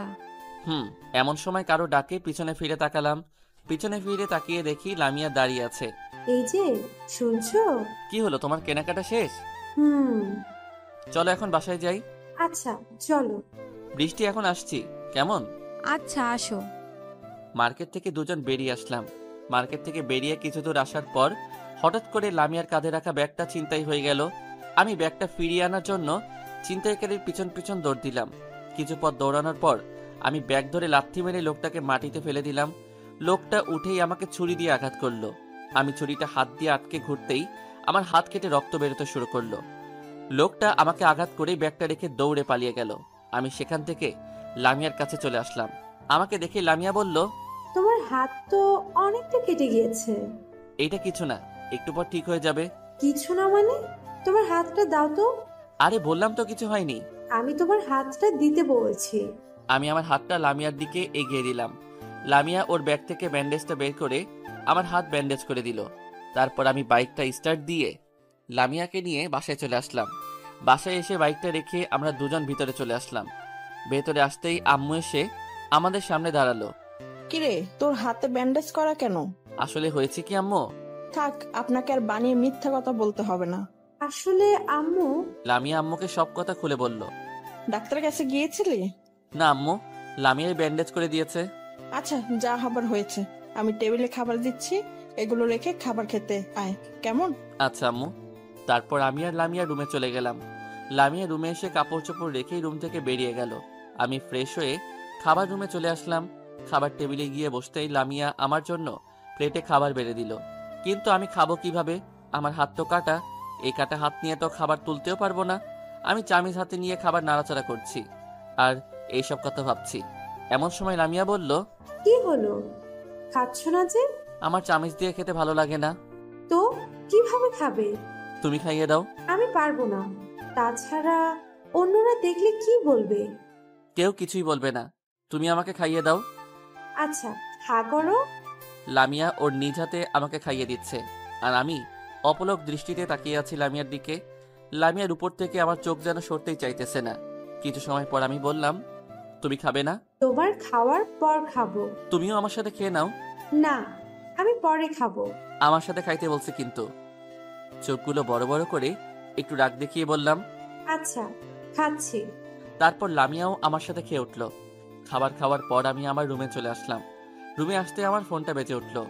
স্ক্রিনে সুন্দর করে রাফি নামটা ভেসে উঠল। আমি ফোনটা রিসিভ করতেই ওপাশ থেকে বলে উঠল, হ্যালো শাকিল। হ্যাঁ রাফি বল। তুই এখন কোথায়? কেন, বাসায়। দোস্ত, এখন তুই আমার সাথে দেখা করতে পারবি? কেন বলতো? তোকে একটা প্রয়োজনীয় কথা বলবো। কি কথা, এখানেই বল। না, এখানে বলা যাবে না, তুই আয়, পরে বলছি। আচ্ছা, কোথায় আসবো বল। রাফি ঠিকানা বলল। আমি বাইকটা স্টার্ট করে সোজা রাফির কাছে চলে গেলাম। সেখানে গিয়ে একটা ফাঁকা জায়গায় দুজন নীরব হয়ে বসে আছি। কিছু সময় পর আমি বললাম, রাফি বল, কি বলবি? দোস্ত, আমি তো একজনরে ভালোবেসে ফেলছি। সত্যি নাকি দোস্ত? কারে? তোর শালিকা মেঘলারে। কি বলছিস ভাই? হ্যাঁ, আমি ঠিকই বলছি। আমি মেঘলাকে ভালোবেসে ফেলেছি। সেই প্রথম যেদিন ওকে দেখেছিলাম সেদিনই মেঘলার প্রতি আমার ভালো লাগা কাজ করতে শুরু করছিল। আস্তে আস্তে সেটা ভালো লাগা থেকে ভালোবাসাতে রূপান্তরিত হয়েছে। আমি ওরে ছাড়া বাঁচবো না। ভাই, তুই প্লিজ আমার একটা প্রেম করিয়ে দে। আনা হয় দেব, কিন্তু আমার ট্রিট কই? দেব, আগে তুই আমার প্রেমটা করিয়ে দে, তারপর তুই যা খেতে চাইবি আমি তোকে সেই সব কিছু খাওয়াবো। ওকে, ডান। তারপর রাফির সাথে আরো কিছু সময় আড্ডা দেওয়ার পর সন্ধ্যায় বাসায় ফিরলাম। রাতে খাওয়া দাওয়া করে রুমে এসে শুয়ে আছি। এমন সময় মেঘলার নাম্বার থেকে আমার নাম্বারে ফোন আসলো। আমি ফোনটা রিসিভ করলাম। ভাইয়া কেমন আছেন? আমি ভালো আছি, তুমি কেমন আছো? আমিও ভালো আছি। তা কি করেন এখন? এই তো শুয়ে আছি। রাফি ভাইয়া, আপনাকে একটা কথা বলবো, রাগ করবেন না তো? কি কথা বলো? আগে বলেন, রাগ করবেন না? না, করব না, বলো। আমি আসলে আপনাকে ভালোবেসে ফেলেছি। I love you. হোয়াট? কি বলছো এইসব? হ্যাঁ ভাইয়া, আমি ঠিকই বলছি। সেই প্রথম যেদিন আমি আপনাকে দেখেছি সেই দিনই আমি আপনার প্রেমে পড়ে গিয়েছি। কিন্তু আমি তো তোমাকে ভালোবাসি না। আমার দোষটা কি জানতে পারি? তোমার কোনো দোষই নেই। আমি আসলে অন্য একটা মেয়েকে ভালোবাসি। কাকে? নাম কি তার? নাম তো বলা যাবে না। কালকে আমি পার্কে ওকে নিয়ে উত্তরের একটা বেঞ্চে বসে থাকবো, তখন তুমি এসে দেখে নিও, কেমন? ঠিক আছে, আমিও দেখতে চাই সে আমার থেকে কতটা সুন্দরী। কথাটা বলেই মেঘলা ফোনটা কেটে দিল। আমার জামাতে চুলকানির ওষুধ মিশিয়ে দেওয়া, এবার বোঝো কেমন লাগে। মেঘলা, তুমি শের হলে আমি শোয়া শের। এর কিছু সময় পরই লামিয়া রুমে চলে আসলো। লামিয়া রুমে এসে সোজা আমার পাশে শুয়ে পড়ল। লামিয়া এত সুন্দর করে ঠোঁটে লিপস্টিক দিয়ে রাখে যে আমার শুধু লামিয়ার ঠোঁটের লিপস্টিকের স্বাদ নিতে ইচ্ছে করে। লামিয়ার লিপস্টিকের স্বাদ নিতে আমি আমার ঠোঁট দুইটা লামিয়ার ঠোঁটের সামনে নিয়ে আসলাম। আমার ঠোঁট দুইটা লামিয়ার ঠোঁটের সামনে নিয়ে আসতেই লামিয়া ওর হাতটা আমার মুখের উপর রেখে বাধা সৃষ্টি করলো। আমি লামিয়ার হাতটা সরিয়ে দিয়ে ওর ঠোঁটের সাথে আমার ঠোঁট লাগিয়ে কিস করতে শুরু করলাম। লামিয়া কেমন যেন উন্মুক্ত হয়ে গেল। তারপর আমি লামিয়ার বুকের উপর থেকে ওর ওড়নাটা সরিয়ে ফেললাম। ওড়নাটা সরাতেই লামিয়া আমাকে শক্ত করে জড়িয়ে ধরল। আমিও লামিয়াকে আমার বুকের মাঝে জড়িয়ে নিলাম। তারপর কি হলো তা আপনাদের না জানলেও চলবে। সকালে কারো চুলের পানি চোখে পড়ায় ঘুমটা ভেঙে গেল। চোখটা খুলে সামনে তাকিয়ে দেখি লামিয়া এইমাত্র গোসল করে এসেছে। লামিয়াকে দেখতে এখন অনেক মায়াবী লাগছে। আমার সামনে দাঁড়িয়ে ওর এই ভেজা চুলগুলোর পানি আমার চোখের উপর দিচ্ছে আর মিষ্টি মিষ্টি হাসছে। আমি বললাম, ওই এটা কি করছো? কি করলাম? তোমার ভেজা চুলের পানি আমার চোখের উপর দিচ্ছ কেন?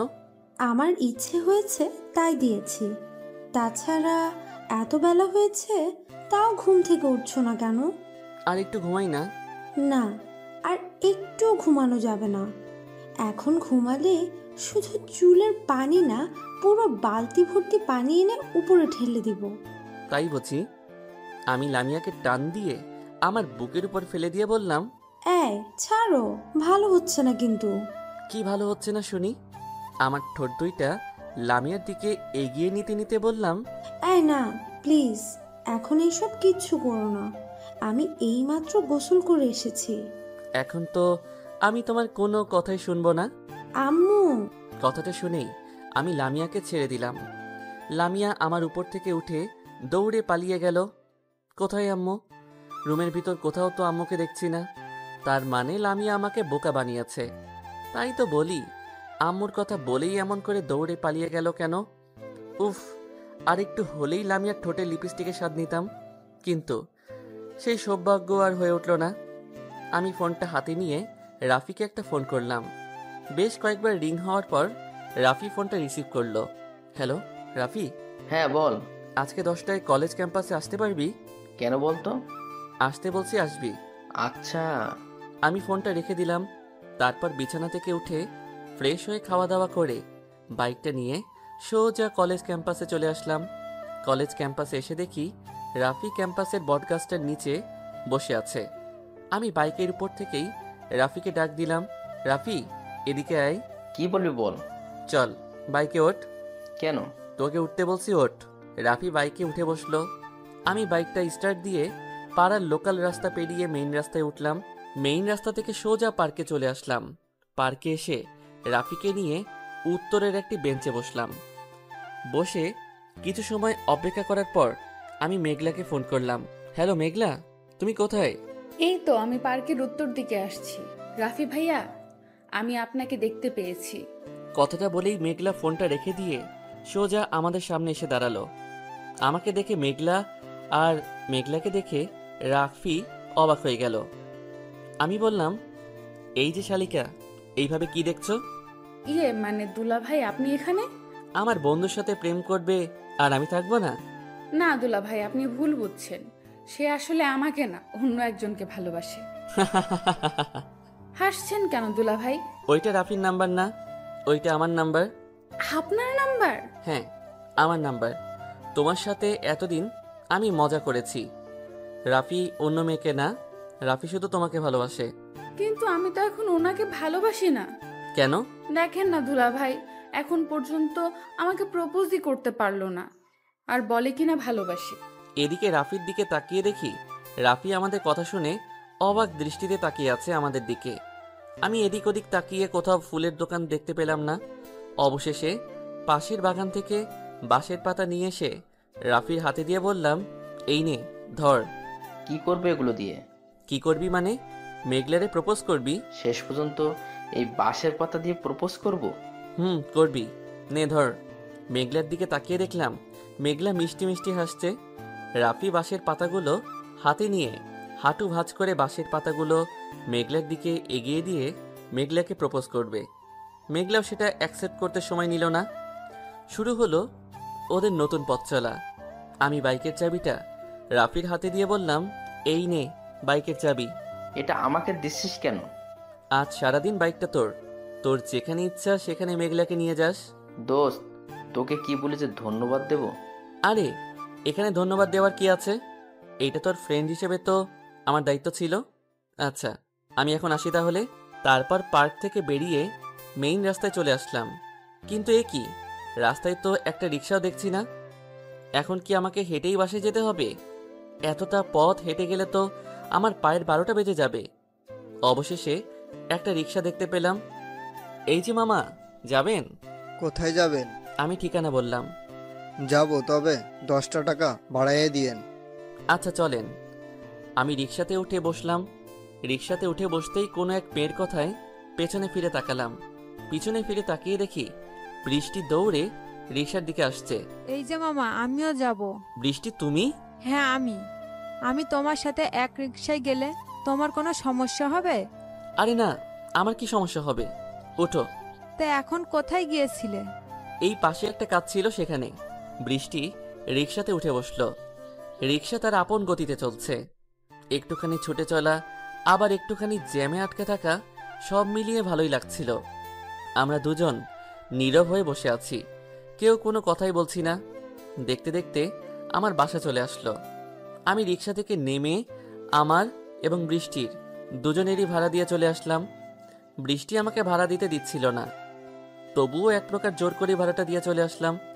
বাসায় এসে রুমে ঢুকতেই দেখি লামিয়া আমার দিকে রাগী লুক নিয়ে তাকিয়ে আছে। লামিয়াকে দেখে মনে হচ্ছে আমার সামনে কোনো মানুষ না, আজ তো একটা ডাইনি দাঁড়িয়ে আছে। আমি একটু সামনে পা বাড়াতেই লামিয়া বলল, দাঁড়াও, আর এক পাও সামনে আসবে না। আমি দাঁড়িয়ে পড়লাম। কোথায় গিয়েছিলে? রাফির সাথে দেখা করতে। রাফির সাথে দেখা করতে গিয়েছিলে নাকি বৃষ্টির সাথে? কোনটা? বৃষ্টির সাথে আমার রাস্তা দেখা হয়েছে। আমাকে আর বানিয়ে মিথ্যে কথা বলার কোনো প্রয়োজন নেই। বৃষ্টির সাথে কোন আবাসিক হোটেলে গিয়েছিলে? কথাটা শুনেই আমার মাথা গরম হয়ে গেল। রাগের বশে কষি একটা থাপ্পড় মারলাম লামিয়ার গালে। জানি না কিভাবে আচমকাই লামিয়ার উপর হাত উঠে গেল। মারো, আরো মারো, থেমে গেলে কেন? মারতে মারতে একদম শেষ করে ফেলো। তোমার মতো একজন ধর্ষকের স্ত্রী হয়ে বেঁচে থাকার থেকে মরে যাওয়া অনেক ভালো। আমি মনে করেছিলাম পুরনো সব কিছু ভুলে জীবনটাকে আবার নতুন করে শুধু করব, কিন্তু সেটা আর হয়ে উঠল না। কথাটা বলেই লামিয়া কাঁদতে কাঁদতে রুম থেকে বেরিয়ে গেল। কিছু সময়ের জন্য আমার সব কিছু থমকে দাঁড়ালো।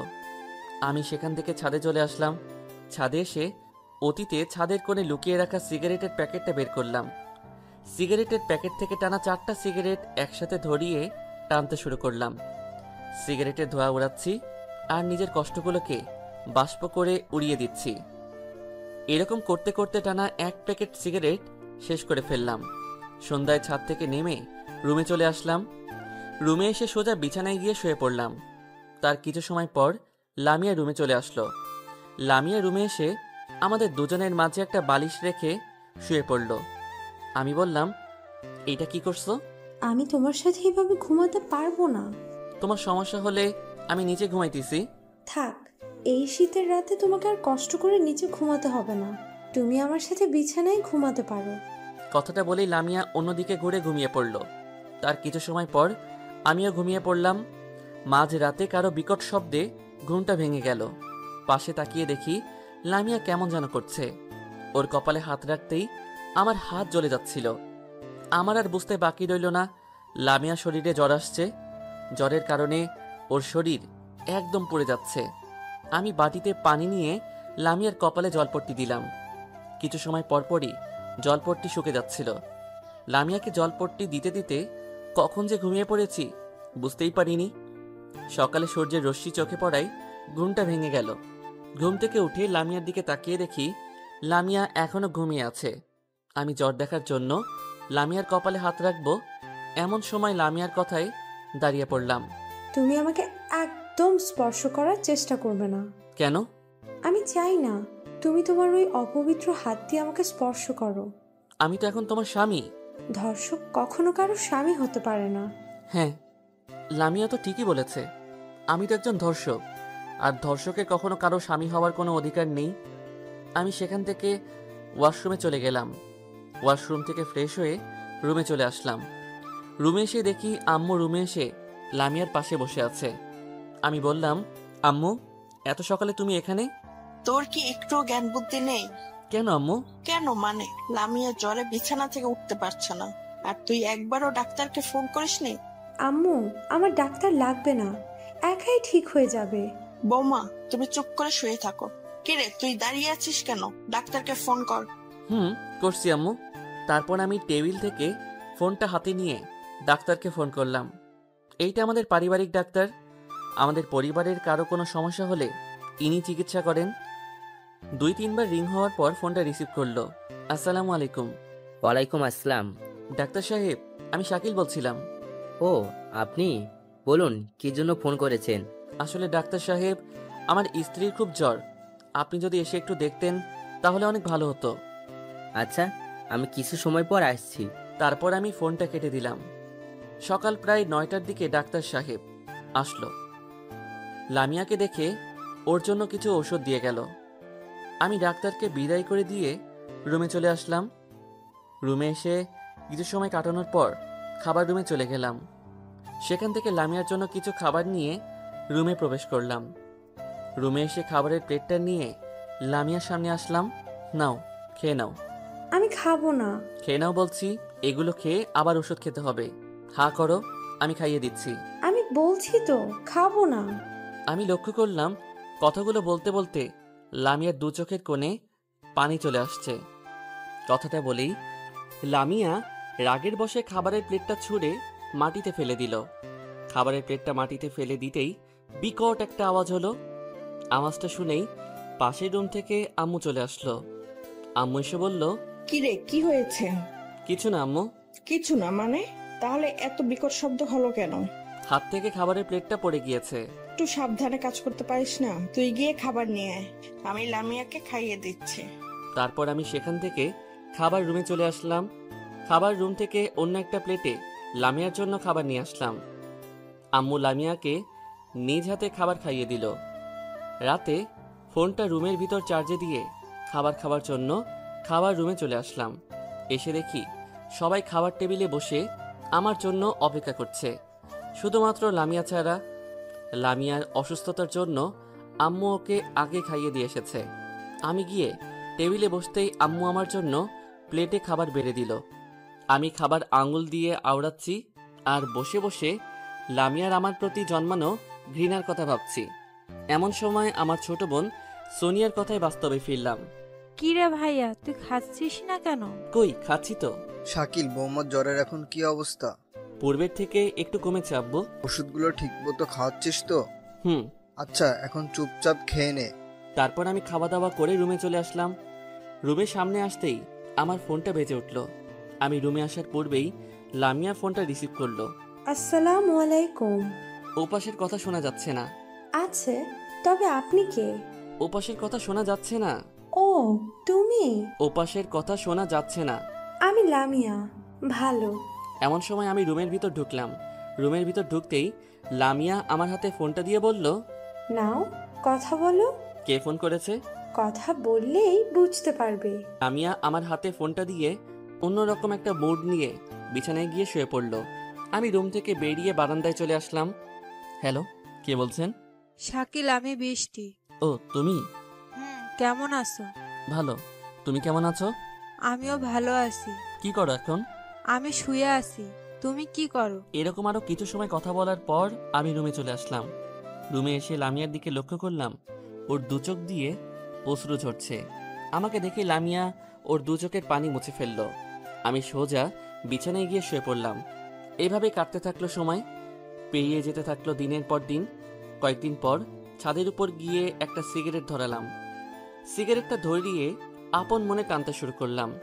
নিজের কষ্টগুলোকে সিগারেটের ধোঁয়ার সাথে উঠিয়ে দিচ্ছি আর দূরের ওই নীল আকাশটার দিকে তাকিয়ে আছি। এমন সময় লামিয়া ছাদে চলে আসলো। লামিয়া ছাদে এসে আমার সামনে দাঁড়িয়ে বলল, তুমি আবার সিগারেট খাচ্ছো? তাতে তোমার কি? আমার কি মানে? তোমাকে না বলেছি তুমি সিগারেট খাবে না? তুমি আমার কে যে আমি তোমার কথা শুনবো? আমি তোমার বিয়ে করা বউ, আর তুমি আমার স্বামী। আরে আমি তো একজন ধর্ষক, আর ধর্ষক কখনো কারো স্বামী হতে পারে না। হ্যাঁ, আমি তো একজন ধর্ষক, আর ধর্ষকের কখনো কারো স্বামী হওয়ার কোনো অধিকার নেই। ধর্ষকরা হলো সমাজের সবচেয়ে নিকৃষ্ট ব্যক্তি, যাদের কেউই পছন্দ করে না। কথাটা বলেই আমি ছাদ থেকে রুমে চলে আসলাম। রুমে এসে বাইকটা নিয়ে চললাম বন্ধুদের সাথে আড্ডা দেওয়ার উদ্দেশ্যে। আমি বাইকটা টং চায়ের দোকানের সামনে দাঁড় করালাম। চায়ের দোকানে কিছু সময় বসে থাকার পর আমার সব বন্ধুরা সেখানে চলে আসলো। আমি বন্ধুদের সাথে চায়ের দোকানে বসে আড্ডা দিচ্ছি। এমন সময় আমার এক বন্ধু বলল, কি রে, বিয়ে করে আর বাসা থেকে বের হতে চাস না? বাসায় সুন্দরী বউ রেখে বাইরে বের হতে মন চায় না, তাই না? না রে দোস্ত, আসলে তেমন সময় হয়ে ওঠে না। থাক, আমাদেরকে আর মিথ্যা কথা বলার কোনো প্রয়োজন নেই। আচ্ছা, এখন বাদ দে তো এইসব। না না মাম্মা, ওইটা বললে তো হবে না। নতুন বিয়ে করলে আমাদের ট্রিট কই? এখন তোদের সকলকে ট্রিট দিতে হবে। হ্যাঁ দিতে হবে, চল। কোথায়? কোথায় মানে? রেস্টুরেন্টে। এখন আমার কাছে তো এত টাকা হবে না। সেটা বললে তো শুনবো না। ওরা আমাকে এক প্রকার জোর করেই রেস্টুরেন্টে নিয়ে গেল। এক একটা কিভাবে খাচ্ছে দেখেন। হারামজাদারা মনে হয় আমাকে ফকির করে ছাড়বে। যখন যার যা লাগছে সব কিছু একসাথে অর্ডার দিচ্ছে। খাওয়া দাওয়া শেষে ওইটার এসে বিলের স্লিপটা হাতে ধরিয়ে দিল। হায় আল্লাহ, টানা 10,010 টাকা বিল করে ফেলছে। হালারা তো আমার 12টা বাজিয়ে ছেড়েছে। এখন আর কি করার, টাকাগুলো দিয়ে সেখান থেকে বাসায় চলে আসলাম। বাসায় এসে কলিং বেল বাজানোর কিছু সময় পর ফ্লোরের দরজা খুলে দেওয়া হলো। দরজাটা খুলতেই আমি অবাক হয়ে গেলাম। দরজার সামনে দেখি মেঘলা দাঁড়িয়ে আছে। আরে মেঘলা, তুমি কখন আসলে? এই তো একটু আগে। বাসার সবাই কেমন আছে? সবাই ভালো আছে। এখানেই দাঁড়িয়ে কথা বলবেন নাকি ভেতরে আসবেন? আমি সেখান থেকে ভেতরে চলে আসলাম। আমার শালিকাটা তো হেব্বি দেখতে। আগে জানলে লামিয়ারে না মেঘলারই বিয়ে করে নিয়ে আসতাম। তবে একদিক থেকে ভালোই হয়েছে, একসাথে 2 বউ পেয়েছি, একটার সাথে আরেকটা ফ্রি। বউয়ের ছোট বোন মানে শালিকা তো বউয়ের মতোই, তাই না? রুমে এসে বসার কিছু সময় পরই আম্মু আমাকে ডাক দিল। কাছে আসতেই আম্মু একটা ব্যাগ হাতে ধরিয়ে দিল। শাকিল শোন। জি আম্মু বলো। এই টাকাগুলো ধর। আমার হাত খরচ দিচ্ছ বুঝি? তোর হাত খরচ তো আগেই দিয়ে দিয়েছে। তাহলে এখন টাকা দিচ্ছ কেন? মেঘলা আসলে টাকাগুলো দিয়ে বাজার করে নিয়ে আয়। আমি রুম থেকে বেরিয়ে রাস্তায় আসলাম।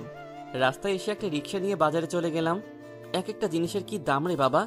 দামের কারণে জিনিসগুলো সামনে যেতে ইচ্ছে করে না। বাজার করতে করতে বিকাল হয়ে গেল। বাজার থেকে একটু ফাঁকে এসে রিক্সা নিয়ে বাসায় চলে আসলাম। রাতে খাওয়া দাওয়া করে রুমে এসে বসে বসে ল্যাপটপ চালাইতেছি। এমন সময় লামিয়া রুমে আসলো। রুমে আসার পর লামিয়া বলল, ঘুমাবে কখন তুমি? তুমি ঘুমিয়ে পড়ো, আমি একটু পর ঘুমাবো। মেঘলা কালকে ওর সাথে আমাদের যেতে বলছে। তুমি যাও, আমি যাব না। তুমি কেন যাবে না? এমনিতেই। তোমাকেও আমার সাথে যেতে হবে। আমি বললাম না যাব না। তুমি না গেলে আমি কখনো আর এই বাড়িতে ফিরে আসবো না। ওকে, আমি যাব। এবার হ্যাপি? আচ্ছা, এখন ঘুমিয়ে পড়ো। তারপর লামিয়া ঘুমিয়ে পড়ল। তার কিছু সময় পর আমিও বিছানায় গিয়ে শুয়ে পড়লাম। আল্লাহ রে আল্লাহ, এটা মেয়ে না অন্য কিছু? আজ তো একটা ডাইনি আমার জীবনটার একদম 13টা বাজিয়ে ছেড়েছে।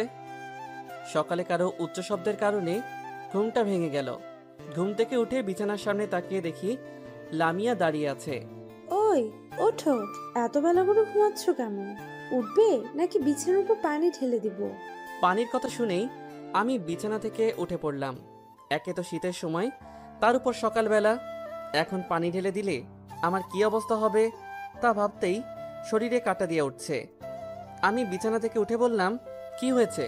এত সকালে ডাকাডাকি করছো কেন? তাড়াতাড়ি উঠে ফ্রেশ হয়ে খেতে আসো, আমাদের 10টার দিকেই রওনা দিতে হবে। তুমি একটু দাঁড়াও, আমি আসতেছি। লামিয়ার যাওয়ার কথা শুনে আমার নীল শাড়িটার কথা মনে পড়ে গেল। সেই নীল শাড়ি যেটা লামিয়াকে দেওয়ার জন্য 2 দিন আগে এনেছিলাম, কিন্তু লামিয়াকে দেব করে আর দেওয়া হয়নি। শাড়িটা পরলে লামিয়াকে দেখতে অনেক সুন্দর লাগবে। আমি বিছানা থেকে উঠে সোজা আলমারির কাছে চলে গেলাম।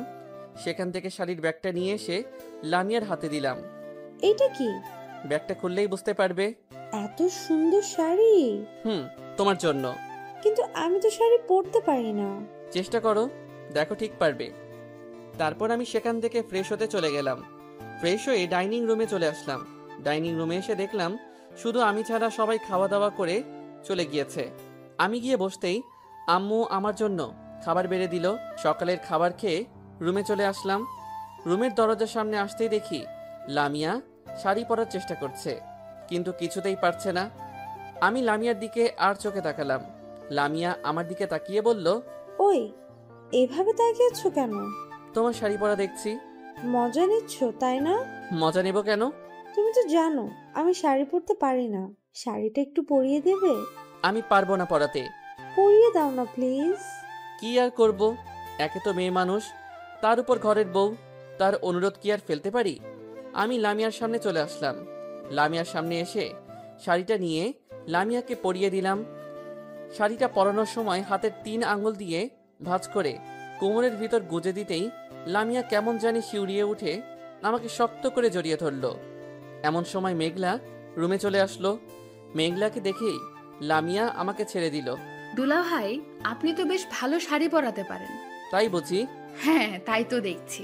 আপু তোর হয়েছে? দুলা ভাই, তাড়াতাড়ি রেডি হয়ে আসেন, আমি আপনাদের জন্য গাড়িতে বসে অপেক্ষা করছি। আচ্ছা।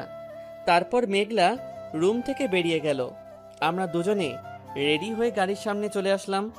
আমি এবং লামিয়া পিছনে বসে আছি, আর মেঘলা গাড়ি ড্রাইভ করছে। লামিয়াকে নীল শাড়িতে দেখতে যা লাগছে না, লামিয়াকে দেখে আর চোখ ফেরাতে ইচ্ছে করছে না। দেখতে দেখতে লামিয়া আমার কাঁধে মাথা রেখে ঘুমিয়ে পড়ল। লামিয়ার ওই ঘুম জড়ানো মুখটা দেখতে আরো সুন্দর লাগছে। আমি অপলক দৃষ্টিতে শুধু লামিয়ার দিকে তাকিয়ে আছি। হঠাৎ করে করা ব্রেক করাই লামিয়া ঘুম থেকে উঠে পড়ল। সামনে তাকাতেই আমার চোখ কপালে উঠে গেল। আমি মেঘলাকে বললাম, কি হলো মেঘলা, গাড়িটা এখানে দাঁড় করালে কেন? দুলা ভাই, সামনে তাকিয়ে দেখেন। কি দেখবো? দীর্ঘ গাড়ির শাড়ি। চোখ তুলে তাকাতেই মাথাটা ঘুরতে শুরু করলো। সামনে তাকিয়ে দেখি যানবাহনের দীর্ঘ জ্যাম লেগে আছে। শহর এলাকার এটা পুরাতন দৃশ্য। এখানে প্রায়ই এভাবে গাড়ির জ্যাম লেগে থাকে। একবার জ্যাম লাগলে তো আর 1-2 ঘন্টার নিচে ছাড়তেই চায় না। আমি এদিক ওদিক তাকিয়ে আছি। হঠাৎ করে একটি গাড়ির উপর চোখ পড়তেই আমার চোখ আটকে গেল। আমাদের পাশের গাড়িটার দিকে তাকিয়ে দেখি বৃষ্টি গাড়িতে বসে আছে। আমাকে দেখে বৃষ্টি এবং বৃষ্টিকে দেখে আমি গাড়ির কাজটা খুলে দিলাম। এদিকে লামিয়া আমাদের দিকে এক দৃষ্টিতে তাকিয়ে আছে।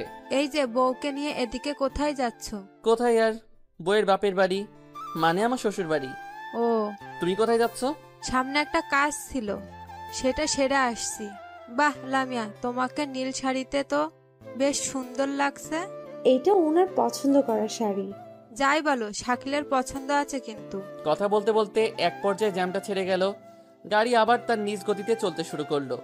আমি জানি লামিয়া বৃষ্টির সাথে আমার কথা বলা পছন্দ করে না, কিন্তু কি করব বলেন, প্রথম প্রেম বলে কথা সহজে কি ভোলা যায়?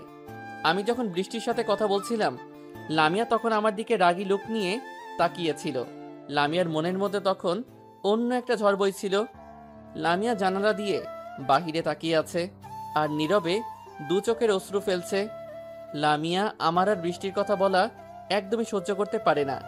আর কোনো স্ত্রী বা তার স্বামীর সাথে অন্য একটা মেয়েকে এভাবে ঘনিষ্ঠ হয়ে কথা বললে সহ্য করতে পারে বলেন? আমি লামিয়ার উপর হাত রাখতেই লামিয়া আমার হাতটা সরিয়ে দিল। আমাকে একদম ছোঁয়ার চেষ্টা করবে না। রাগ করছো তাই না?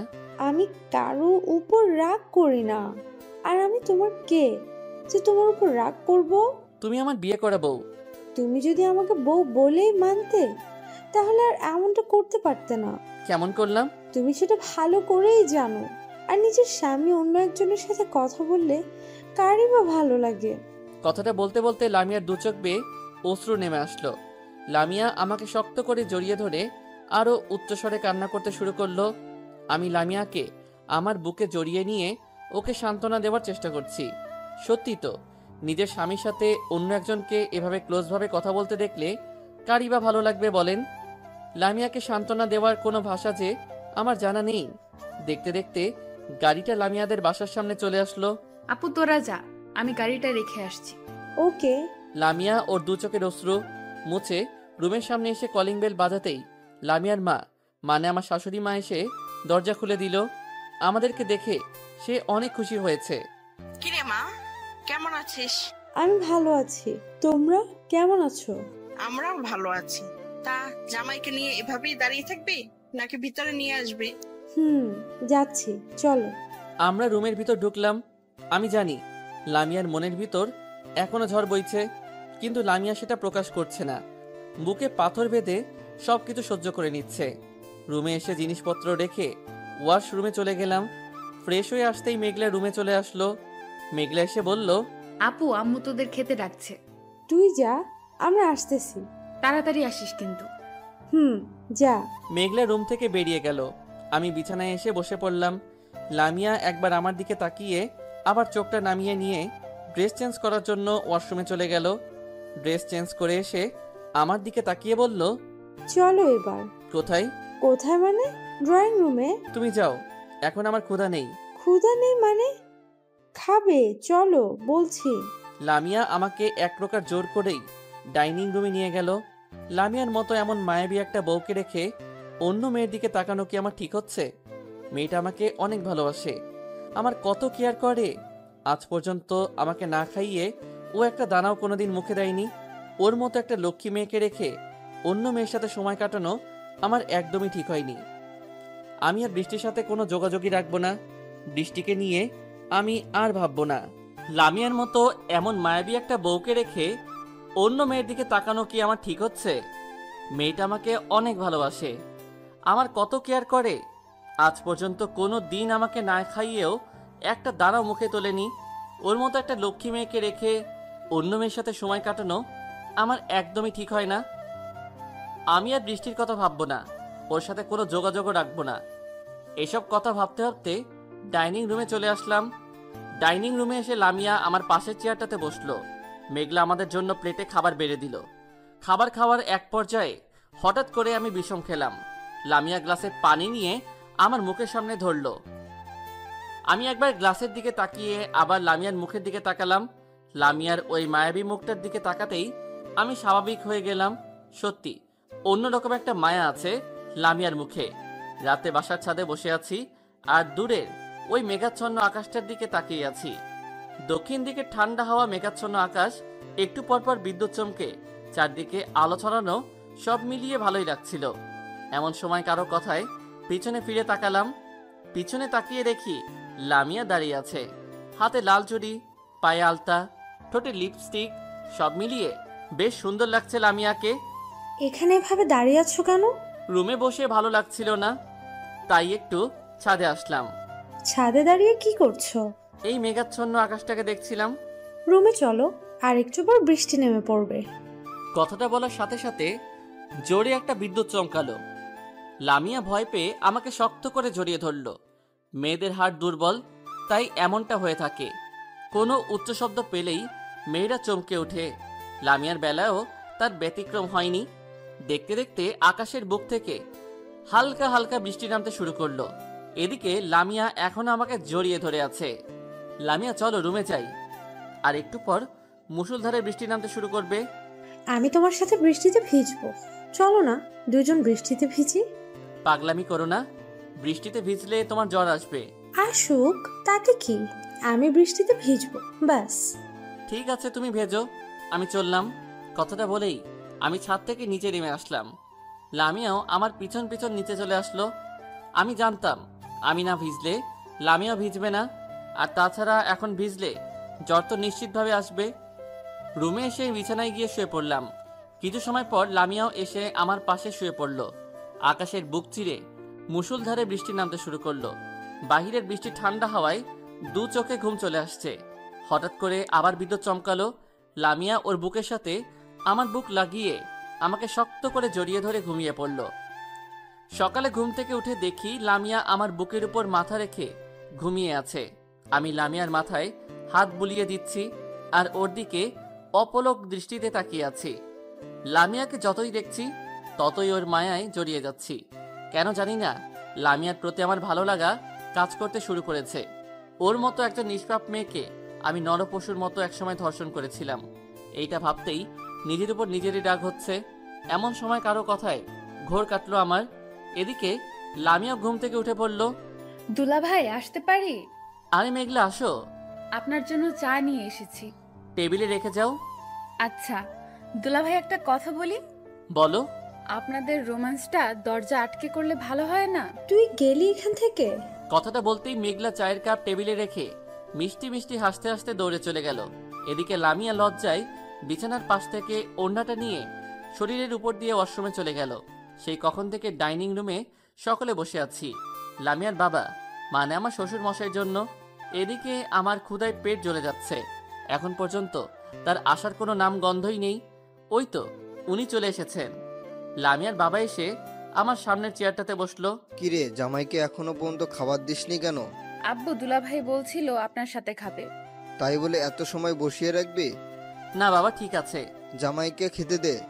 দিচ্ছি আব্বু। মেঘলা সকলের জন্য খাবার বেড়ে দিল। যে যার মতো করে খাবার খেতে শুরু করলো। খাওয়া দাওয়ার এক পর্যায়ে আমার শ্বশুর বাবা বলল, মেঘলা শোন। জি আব্বু বলো। বিকালে লামিয়া এবং জামাইকে নিয়ে আমাদের গ্রামের বাড়িতে বেড়াতে যাবি? কেন আব্বু? এই সময় সেখানে বসন্তের মেলা বসে। লামিয়া এবং জামাইকে বসন্তের মেলাটা ঘুরিয়ে দেখাবি। ওয়াও আব্বু, তাহলে তো ভালোই হয়। এই সুযোগে দাদি, ফুপি এবং চাচা চাচির সাথে কয়েকটা দিন কাটানোও যাবে। কিন্তু আব্বু, সে তো অনেক দূর। তাতে কি হয়েছে? গাড়ি আছে, গাড়ি নিয়ে যাবি। জামাই, এই নাও গাড়ির চাবি। এইটা আমাকে দিচ্ছেন কেন বাবা? গাড়িটা তুমি ড্রাইভ করে নিয়ে যাবে। বসন্ত মেলা। বসন্তের শুরুতেই এই মেলাটা হয়ে থাকে। এখানে নানা রঙের নানা পেশার মানুষ বেড়াতে আসে। বসন্ত মেলায় বিভিন্ন রকমের ফুল, শীতের পিঠা সহ আরো অনেক কিছু পাওয়া যায়। সাধারণত বসন্তের সৌন্দর্যকে সবার মাঝে ছড়িয়ে দিতে এই মেলা উদযাপিত হয়। সেই কখন থেকে গাড়ির ভিতরে বসে আছি, এখন পর্যন্ত ওদের আসার কোনো চিহ্ন মাত্র দেখছি না। মেয়ে মানুষ এইরকমই, একবার সাজতে বসলে আর উঠতেই চায় না। জানি না আর কত সময় এভাবে বসে থাকতে হবে। বেশ কিছু সময় অপেক্ষা করার পর লামিয়া এবং মেঘলা চলে আসলো। দুজনকে দেখতে যা লাগছে না, দেখে মনে হচ্ছে যেন দুটো ডানাকাটা পরি আকাশ থেকে মাটিতে নেমে এসেছে। ওদেরকে দেখে প্রশংসা না করে পারলাম না। গাড়ির কাছে এসে মেঘলা বলল, এই যে দুলাভাই, এমন করে কি দেখছেন?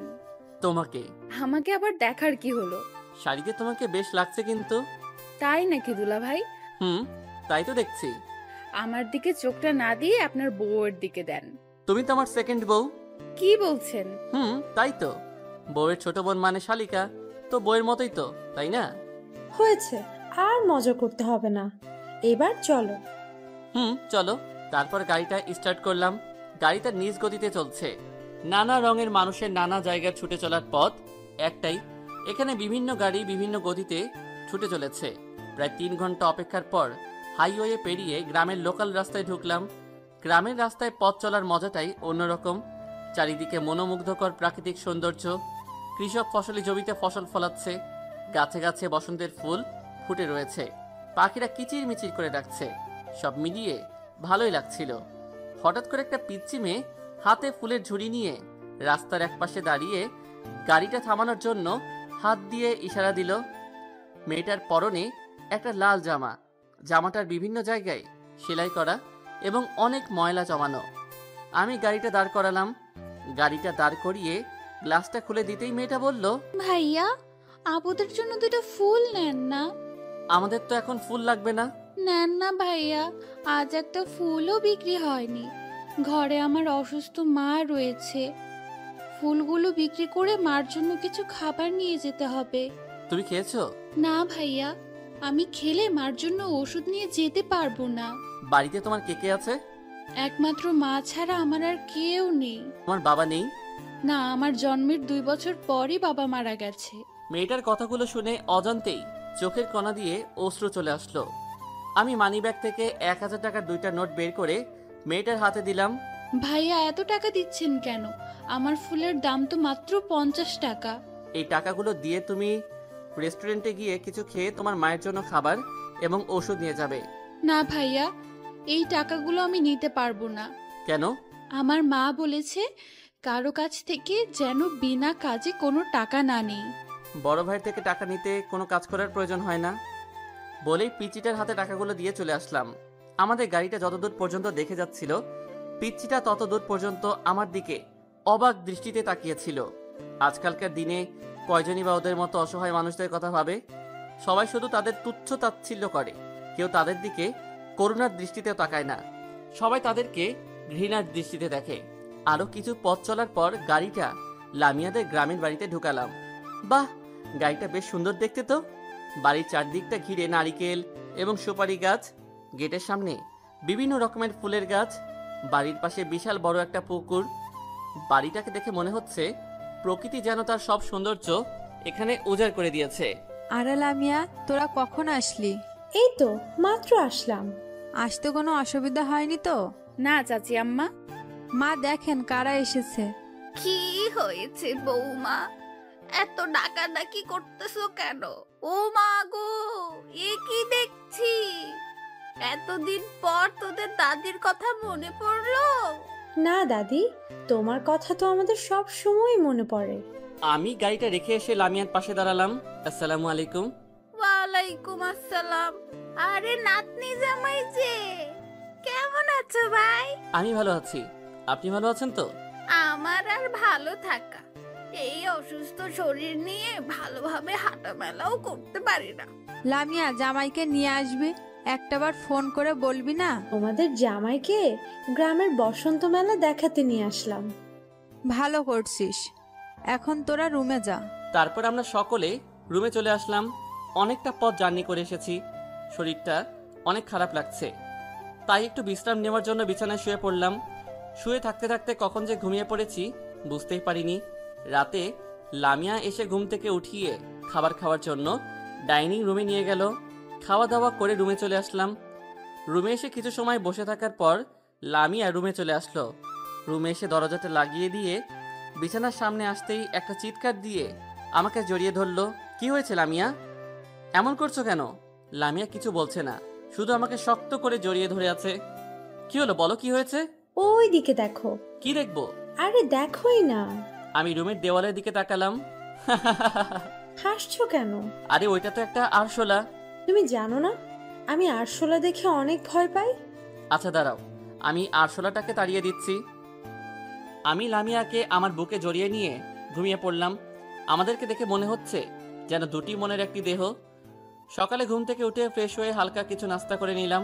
নাস্তা করার পর বাড়ির পাশের পুকুরটাতে বসে আছি আর বিভিন্ন প্রজাতির মাছের দল বেঁধে চলা দেখছি। বেশ কিছু সময় পর মেঘলা সেখানে আসলো।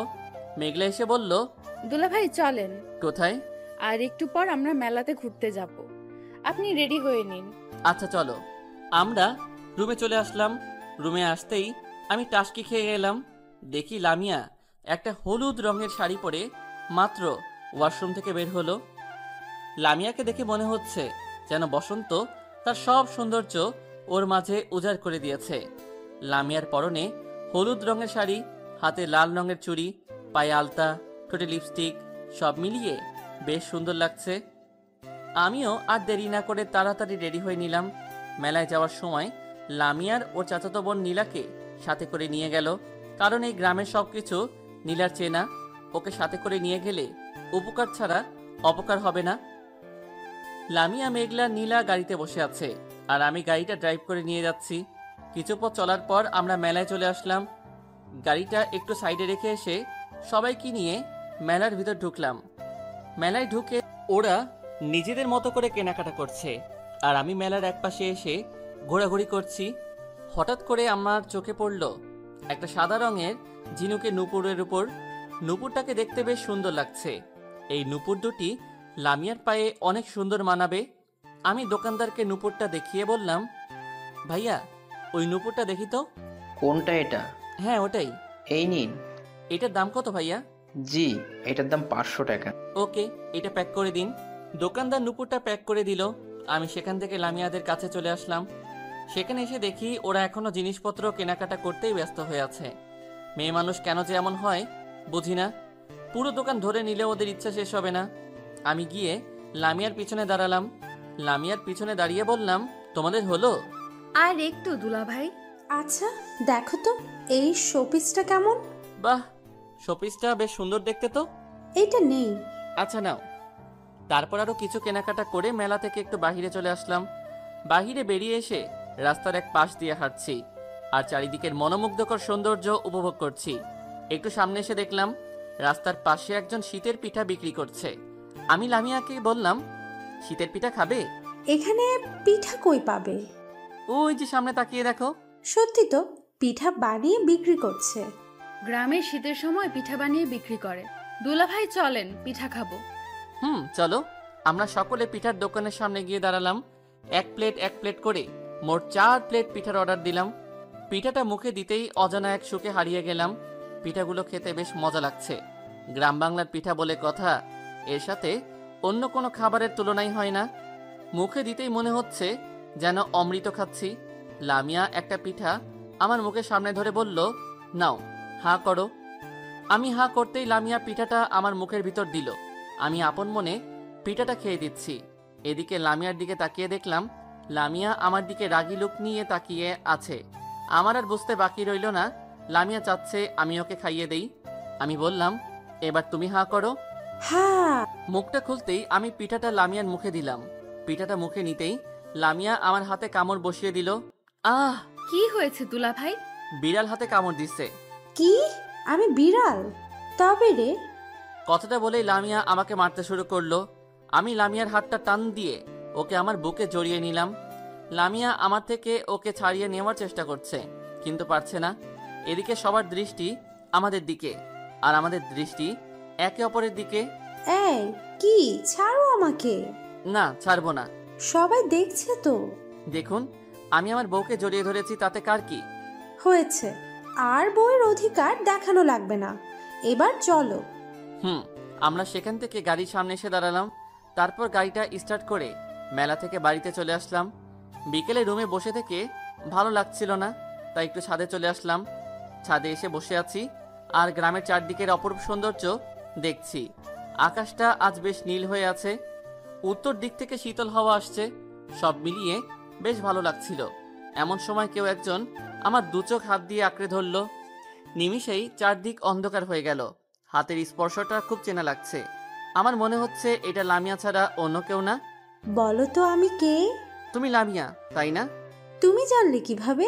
কাউকে মন থেকে ভালোবাসলে তার সবকিছুই খুব চেনা লাগে। তাই বুঝি? লামিয়া বসে আছে আর আমি ওর কোলে মাথা রেখে শুয়ে রয়েছি। লামিয়া আমার মাথায় হাত বুলিয়ে দিচ্ছে আর আমি তা চেয়ে চেয়ে দেখছি। এমন সময় অন্য কারো কথায় পিছনে ফিরে তাকালাম। পিছনে তাকিয়ে দেখি নীলা দাঁড়িয়ে আছে। আমি নীলাকে দেখে উঠে বসলাম। তখন নীলা বলল, আপু, এখানে বসে কি করছো? তোমাদের গ্রামের চারপাশের পরিবেশটা দেখছিলাম। এভাবে কি সমস্ত গ্রাম দেখা যায়? আপনাদেরকে বরং অন্য একদিন সমস্ত গ্রাম ঘুরে দেখাবো, কেমন? আচ্ছা। আর হ্যাঁ, আপনাদেরকে নিচে রাখছি। তুমি যাও, আমরা আসতেছি। নীলা ছাদ থেকে নিচে চলে গেল।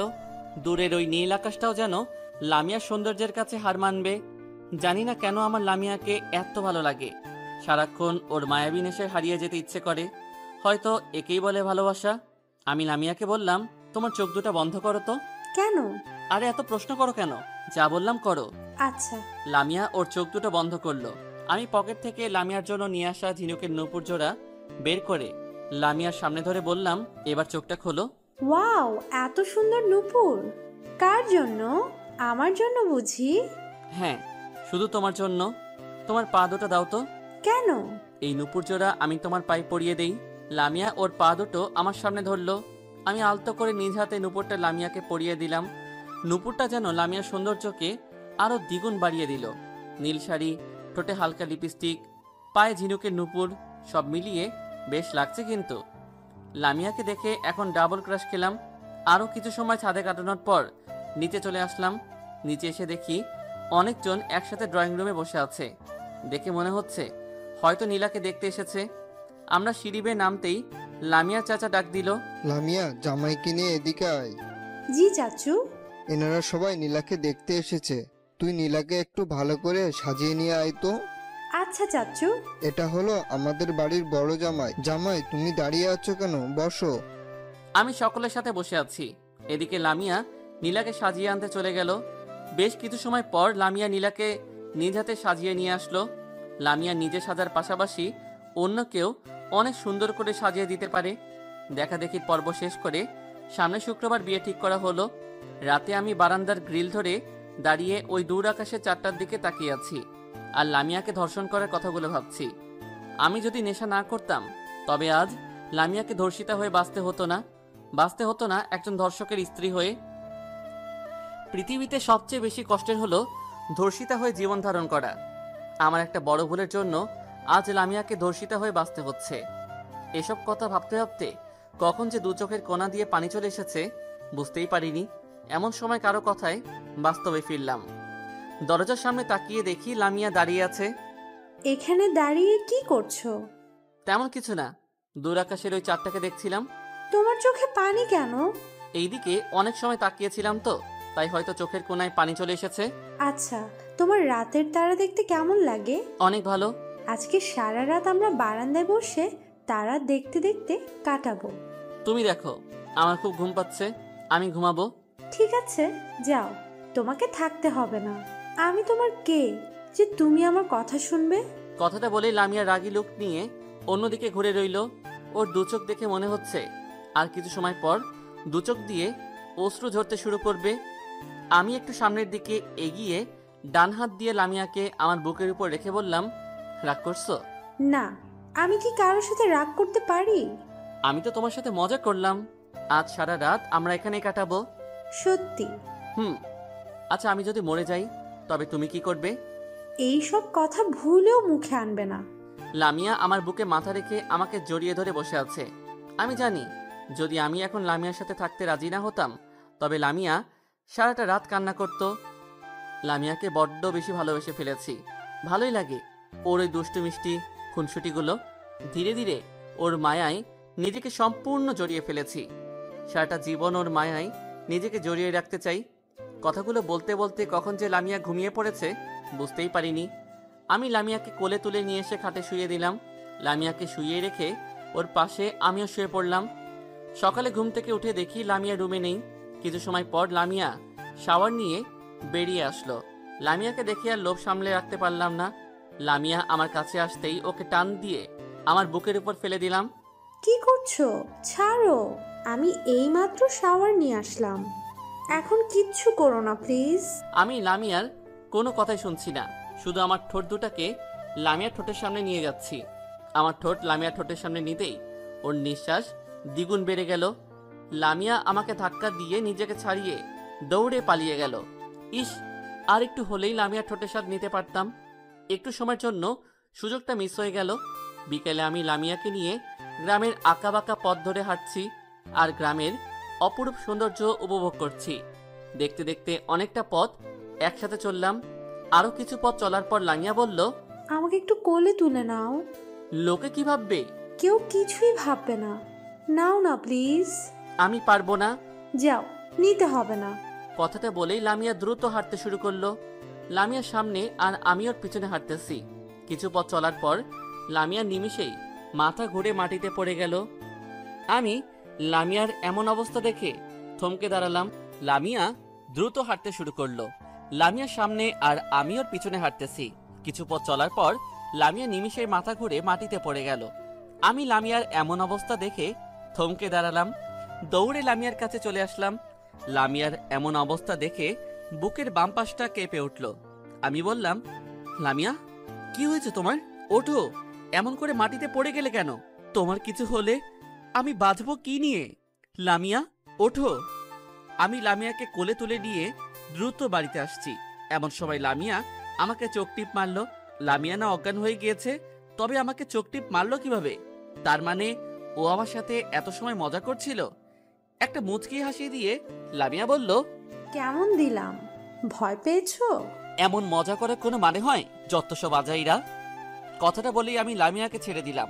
লামিয়াকে ছেড়ে দিতেই ও সোজা মাটিতে পড়ে গেল। আমি সেখান থেকে হাঁটতে শুরু করলাম। মাটিতে পড়েই লামিয়া বলল, ও মা গো, আমার কোমরটা মনে হয় ভেঙে গেল। আমি লামিয়ার কথায় কান্না দিয়ে হেঁটেই চলেছি। কিছু দূর যাওয়ার পর লামিয়া দৌড়ে এসে আমাকে পেছন থেকে জড়িয়ে ধরল। আমি লামিয়াকে সরিয়ে নেওয়ার চেষ্টা করছি, কিন্তু লামিয়া ছাড়ছেই না, শুধু আমাকে শক্ত করে জড়িয়ে ধরে আছে। লামিয়া, কি করছো? ছাড়ো, সবাই দেখছে তো। না, ছাড়বো না। আগে বলো, তুমি আমাকে ভালোবাসো? ভালোবাসি। কাকে? আমাকে যে পেত্নিটা এখন জড়িয়ে ধরে আছে তাকে। কি? আমি পেতনি? তবে রে। আমাকে আর পাইকে। কথাটা বলেই দিছি একটা দৌড়।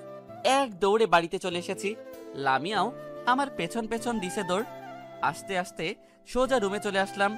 লামিয়া ওর নিজের উপর ব্যালেন্স রাখতে না পেরে সোজা আমার উপর এসে পড়লো, আর আমি পড়লাম খাটের উপর। আমি নিচে আর লামিয়া উপরে। আমি পাশে শুয়ে লামিয়াকে নিচে ফেললাম। এবার কই যাবা চান্দু? এই, ছাড়ো। ছাড়বো বলে তো ধরিনি। ছাড়ো বলছি। এখন সব সুদে আসলে পুষিয়ে নেব। না, ছাড়ো তো। আমি আমার ঠোঁট দুটা লামিয়ার ঠোঁটের সাথে লাগিয়ে দিলাম। ঠোঁট লাগিয়ে আলতো করে লামিয়ার কোমরে হাত রাখলাম। কোমরে হাত রাখতেই লামিয়া আমাকে আরো শক্ত করে জড়িয়ে ধরলো। বাকিটুকু ইতিহাস। পরের দিন নীলাকে সাথে নিয়ে আমি, লামিয়া আর মেঘলা গ্রামটা ঘুরে দেখতে বের হয়েছি। গ্রামের মেঠো পথ ধরে হেঁটে চলেছি 4 জন। রাস্তার এক পাশ ধরে নীলা আর মেঘলা হাঁটছে, অন্য পাশ ধরে হাঁটছি আমি আর লামিয়া। গ্রামের অপরূপ সৌন্দর্য দেখতে দেখতে আমরা যমুনা নদীর তীরে এসে পৌঁছালাম। এখানে দিনে বিভিন্ন জায়গা থেকে বিভিন্ন মানুষ বেড়াতে আসে, যার ফলে এই এলাকাকে ঘিরে বিভিন্ন রকমের খাবারের দোকান বসেছে। আমি বললাম, ঝালমুড়ি খাবে? কই ঝালমুড়ি? ওই যে দূরে। চলো। আমরা সকলে ঝালমুড়ির দোকানের সামনে গিয়ে দাঁড়ালাম। 20 টাকার 20 টাকার করে মোট 4 জায়গায় অর্ডার দিলাম। সেখান থেকে একটু দূরে এসে বাদাম কিনে নদীর তীরে এসে বসলাম। ওদেরকে নিয়ে নদীর তীরে বসে আছি আর নদীর বয়ে চলা দেখছি। নদী কত নিষ্ঠুর, এর মাঝে হাজারো মানুষের চাওয়া পাওয়া ভেঙে নিঃশেষ হয়ে যায়। সেখানে বসে বেশ কিছু সময় কাটানোর পর আমরা বাসায় চলে আসলাম। আজ শুক্রবার নীলার বিয়ে। নীলার বিয়ের জন্য বাড়িতে অনেক আত্মীয় স্বজন এসেছে। লামিয়ার বাবা মাও এই বিয়েতে এসেছে। সবাই যার যার মতো করে ব্যস্ত হয়ে পড়েছে। বাড়ির চারদিকে লাইটের আলোতে ঝলমল করছে। আর কিছু সময় পর বর চলে আসবে। আমি লামিয়াকে নিয়ে বাহির থেকে ভেতরে আসছি। লামিয়ার পরনে লাল শাড়ি আর আমি সাদা একটা পাঞ্জাবি পরে আছি। আমার পাঞ্জাবি পরতে তেমন ভালো লাগে না, কিন্তু কি বা করব বলেন, বউ বলে কথা, তার কথা তো আর ফেলতে পারি না। পাঞ্জাবিটা পরেছি লামিয়ার কথায়। পরনে লাল শাড়ি, হাতে নীলচড়ি, পায়ে আলতা, ঠোঁটে লিপস্টিক, সব মিলিয়ে লামিয়াকে বেশ লাগছে। কিন্তু লামিয়া ওর বাম হাত দিয়ে আমার ডান হাত আঁকড়ে ধরে হাঁটছে। কিছু পথ চলার পর লামিয়া আমার হাতটা ছেড়ে দিল। হাতটা ছেড়ে দিতেই লামিয়া মাটিতে পড়ে যাচ্ছিল। আমি লামিয়ার হাতটা আঁকড়ে ধরলাম। হাতটা ধরতেই লামিয়া আমার বুকে ঢলে পড়ল। লামিয়া, কি হচ্ছে সব? সবাই দেখছে কিন্তু। এখন ওইসব ফাজলামি বাদ দাও। তুমি আমার কথা বুঝো না? লামিয়া ছাড়ো। কথাটা বলেই আমি লামিয়াকে আমার বুক থেকে ছাড়িয়ে নেওয়ার চেষ্টা করলাম। লামিয়াকে ছাড়িয়ে আমার পাঞ্জাবির দিকে তাকাতেই মাথা ঘুরে গেল। পাঞ্জাবিতে দেখলাম রক্ত লেগে আছে। রক্তের জন্য আমার সাদা পাঞ্জাবি সম্পূর্ণ লাল হয়ে আছে। সামনে তাকিয়ে দেখি লামিয়া মাটিতে পড়ে আছে। আমি লামিয়াকে জড়িয়ে ধরে উচ্চস্বরে লামিয়া বলে একটা চিৎকার দিলাম। আমার চিৎকারে সবকিছু নীরব হয়ে গেল। সবকিছু যেন নিমিষেই থমকে দাঁড়ালো। আমি, মেঘলা আর লামিয়ার বাবা মা সহ বাড়ির সকলে হাসপাতালের রুমের সামনে বসে আছি। ভেতরে ডাক্তার লামিয়ার চিকিৎসা করছে। লামিয়ার কোনো কিছু হয়ে গেলে আমি নিজেকে ক্ষমা করতে পারবো না। এদিকে আব্বু আম্মুকেও ফোন করে দিয়েছি, ওনারা কিছু সময়ের মাঝে চলে আসবে। একটু পর ডাক্তার সাহেব মন খারাপ করে মাথা নিচু করে রুম থেকে বেরিয়ে আসলো। বেরিয়ে এসে ডাক্তার যা বলল তা শোনার মতো অবস্থায় আমি ছিলাম না। হাতে লামিয়ার চিকিৎসার ফাইল নিয়ে আমাদের সামনে এসে দাঁড়ালো। তখন আমি বললাম, ডাক্তার, লামিয়ার কি হয়েছে? ওনার ব্লাড ক্যান্সার ধরা পড়েছে। রোগটা অনেক আগে থেকে ওনার সমস্ত শরীরকে গ্রাস করে নিয়েছে। এর জন্য জটিল একটা অপারেশন করতে হবে। অপারেশনটাতে রোগীর প্রাণ সংশয়েরও ঝুঁকি রয়েছে। যত টাকা লাগে আমি দেবো, তবুও প্লিজ আমার মেয়েটাকে সুস্থ করে তুলুন। আমরা আমাদের যথাসাধ্য চেষ্টা করব। বলেই ডাক্তার সাহেব চলে গেল। আমি সেখান থেকে রুমের ভেতরে ঢুকলাম। ভেতরে ঢুকে দেখলাম লামিয়া ডান দিকে ঘুরে শুয়ে রয়েছে। আমাকে দেখে লামিয়া উঠতেছিল। আমি লামিয়াকে শুইয়ে দিয়ে ওর ডান হাতটা আমার হাতের মাঝে রেখে ওর হাতটা শক্ত করে আঁকড়ে ধরলাম। ওর হাতটা ধরতে আমার দু চোখে পানি চলে আসলো। কি হয়েছে? তুমি কাঁদছো কেন? ডাক্তার সাহেব কি বললো? কি হয়েছে আমার? তেমন কিছুই না, অতিরিক্ত চিন্তার কারণে মাথা ঘুরে পড়ে গিয়েছিলে। কোনো রকমে দু চোখের পানি মুছে কথাগুলো বললাম। এখন যদি লামিয়াকে সত্যি কথাটা বলি তবে ও নিজেকে ঠিক রাখতে পারবে না, কান্নায় ভেঙে পড়বে হয়তো, যার ফলে ওর রোগটা আরো বেড়ে যেতে পারে। কিছু সময় নীরব থাকার পর লামিয়া বলল, একজন মৃত্যু পথযাত্রীর কাছেও মিথ্যা কথা বলছো? আমি দরজার আড়াল থেকে সব শুনেছি। আমার ব্লাড ক্যান্সার হয়েছে। আমি আর বেশি দিন এই পৃথিবীতে থাকবো না। লামিয়া চুপ, আর কখনো এইসব কথা বলবে না। আমি তোমার কোনো কিছুই হতে দেব না।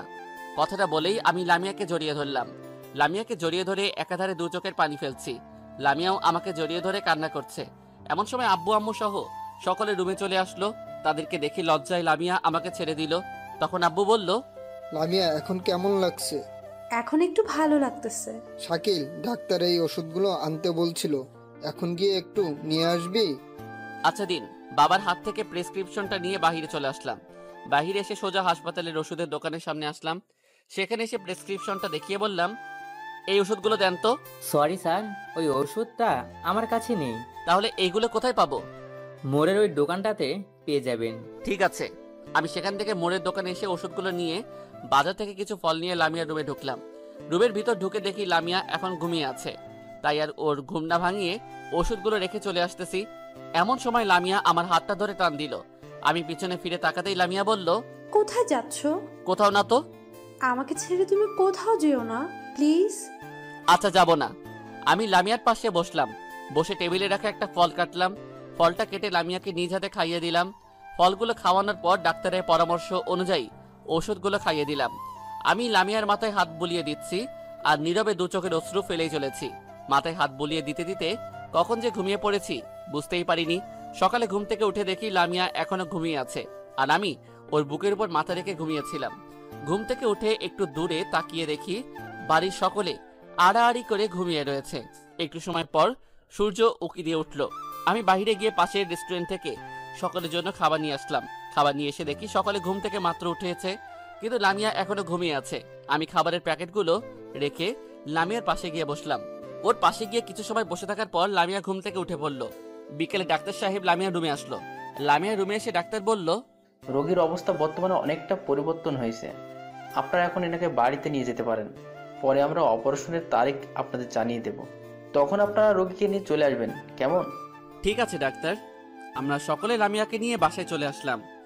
আল্লাহ, লামিয়ার যদি কিছু একটা হয়ে যায় তবে আমি বাঁচবো কিভাবে? আমি তো একটা মুহূর্ত লামিয়াকে ছাড়া চলতে পারবো না। লামিয়া যদি সত্যি মারা যায় তবে? না, আমি এসব কি ভাবছি? লামিয়ার কিছুই হবে না, আমি ওর কিছুই হতে দেব না। হে আল্লাহ, তুমি প্লিজ আমার থেকে লামিয়াকে আলাদা করে দিও না।